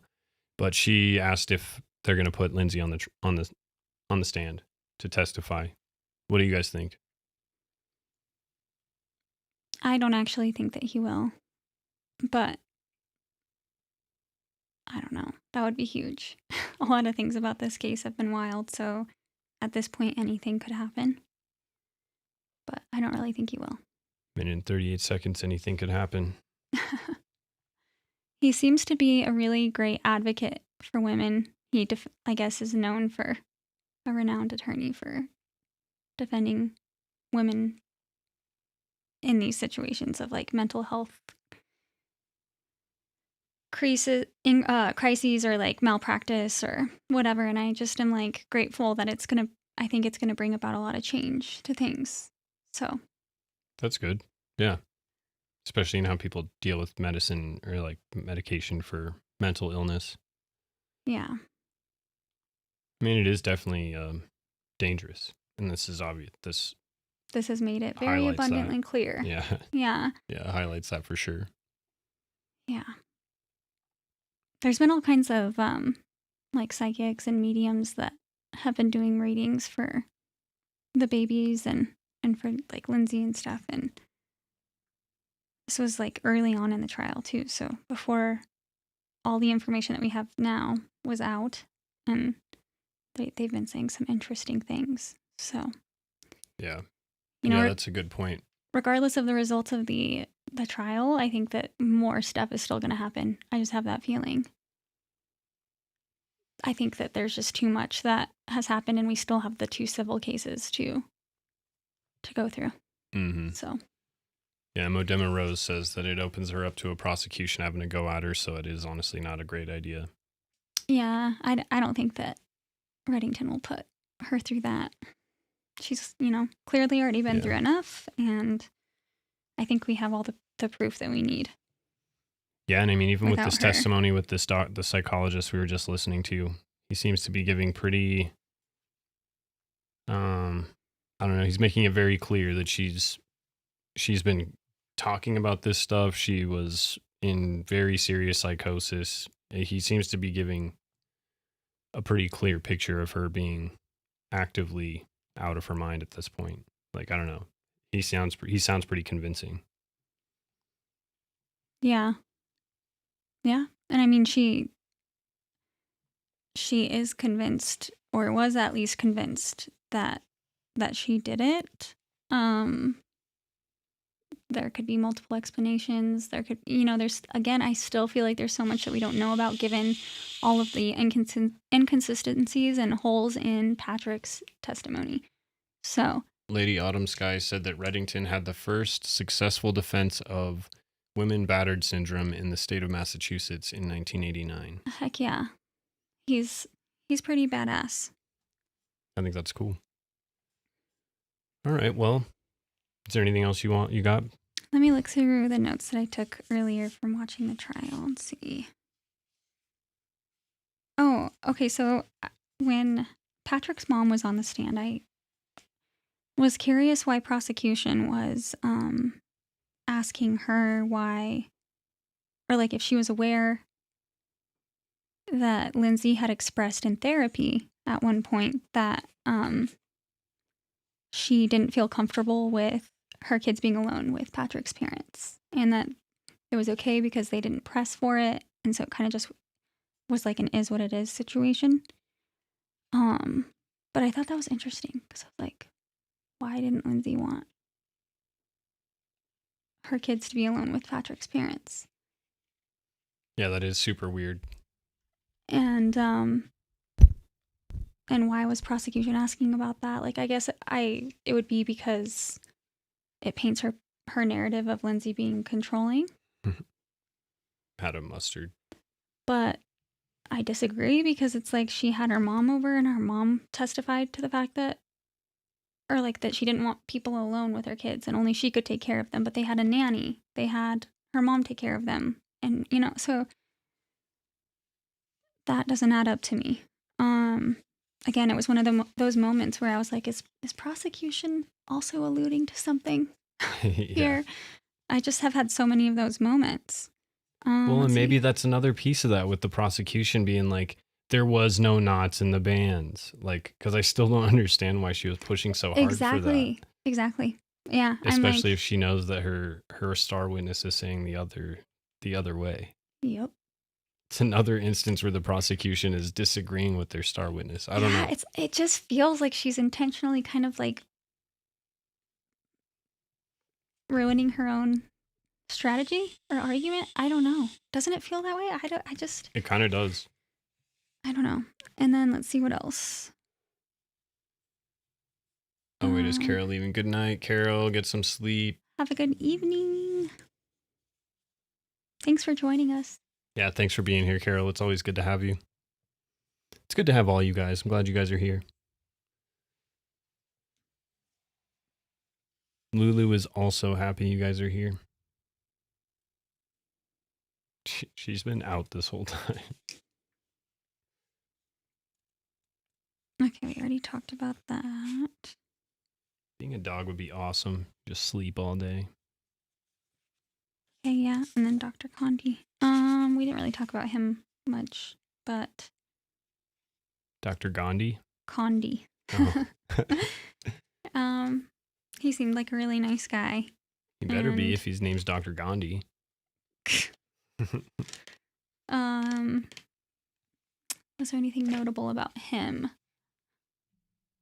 No? I mean, he just talked about how it is possible that he, like, analyzed the notes from the hospitals that Lindsay stayed at and kind of agreed that she wasn't treated properly.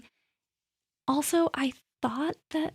Okay, so I've seen an attorney explain online that the jury isn't supposed to know. Like, they're supposed to kind of be in this, like, controlled space of, this is the information you're being presented about the case. Well, we have all this... While we on the outside have all this access, we're considering all these things.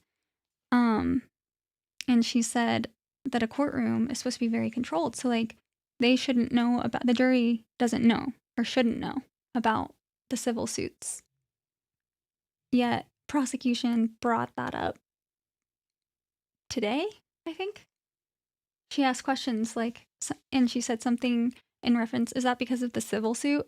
And she didn't outright say involving Lindsay, but, like, that could be easily implied. Yeah. So I'm like, that's another instance in which she kind of broke the rules, or, like, she's kind of, like, she's skirting the line very, very closely. Mm-hmm. Bringing in evidence that, not even evidence, just information that she's not supposed to. Yeah, she's not respecting courtroom etiquette, I guess is the way to put it. Yeah. Yeah, I don't know. We'll see what happens tomorrow, guys. This is the craziest case I've ever watched play out, so. Dr. Donald Condi equals Doc Donnie Condi. Doc Donnie Condi. That's hard to say. Whoa, tongue twister. Doc Donnie Condi. Hey, sidebar. Yeah. I'm gonna need a sidebar. We need a quick sidebar. Just withdrawal or lit.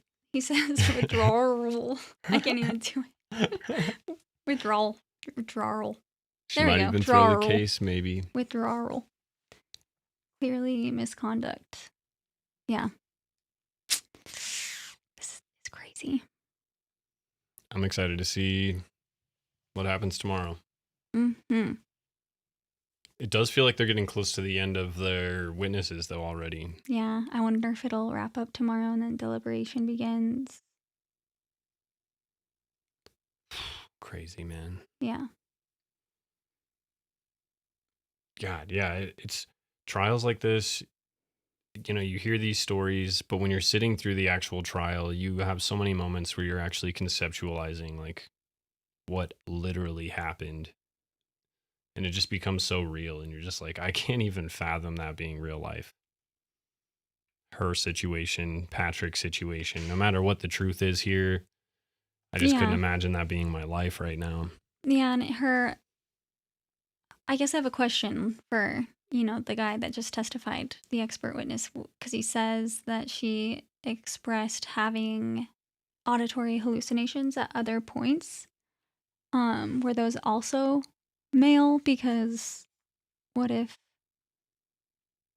the auditory hallucinations were actually Patrick, Putting those thoughts in her head, yeah. Mm-hmm. Like when he intentionally gave her something that she had an adverse reaction to, because she clearly had adverse reactions to some of those medications. he knew it would make her spiral. And then he was giving the auditory commands. Mm-hmm. Well, and if he was using that drug, whatever that Rachel was working on, that also causes depression and insomnia and that would all of the symptoms she had. Now that would be wild. And it was funny because early on in the trial too, I started having these like thoughts, right? And I was like, wow, I don't know if I trust Patrick, blah, blah, blah. But I was like, maybe I've just read too many Frida McFadden novels. And if you guys don't know who that is, she just writes kind of like literally if it does in fact turn out to be Patrick, and he was very calculated and meticulous in how this all played out. And this would be a Frida McFadden novel. She like writes fiction about this type of stuff. But I don't know. I guess we'll see. Hopefully the truth eventually unearths. Do you want to do this again tomorrow? Heck yeah. You got we have to drop Bodhi off at school in the morning, so we probably won't be able to do it in the morning. But the only reason I waited till noon today was because I was trying to get my video uploaded and stuff, and I was still editing and uploading. So yeah, we could probably go earlier tomorrow.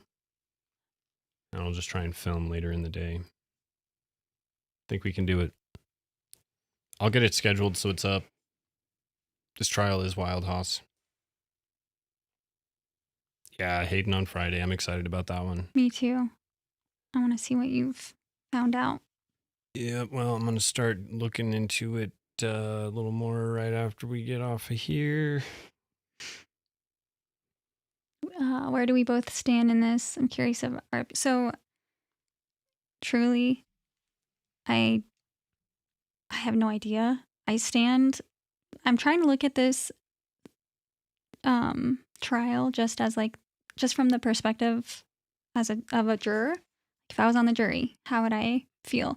And I feel like there's been enough reasonable doubt instilled in my mind that she definitely at least should have a not guilty by reason of insanity. Mm-hmm. So I think that's where I'm at too. Also, I just really wanted to quickly say this because this is something that you literally said to me, Kim. But court jester said Rachel Danis literally looks exactly like Lindsay's twin. Lindsay says she feels like she watched herself commit the crimes. That's why she confessed. What if she watched and heard Rachel? That's exactly what I said. Yeah, that's exactly what Kim said literally like 2 days ago, maybe the last night. I can't remember, but that's so funny you said that. Almost Sunday. exactly the way Kim said it. It's so funny. Yeah, no, that's funny. You guys are on the same page. But yeah, I definitely feel like there's just been enough discrepancies and inconsistencies in my mind between testimonies and like the official story that I'm kind of with you, Kim. I've got enough reasonable doubt that I don't even know if she really did it. So I don't know. I think for sure, if nothing else, she's not guilty by reason of insanity for sure. Mm-hmm. Because it doesn't seem like she would have done that if she wasn't in some sort of psychosis, whether it's chemically induced or just generally psychosis, whatever. And so at bare minimum, it's because of her being insane. Yeah. At the time. But I also feel like we need to investigate Patrick. Like, I have way too many questions for him. I'm sorry. Yeah, I feel like that definitely needs to happen. What role did he play?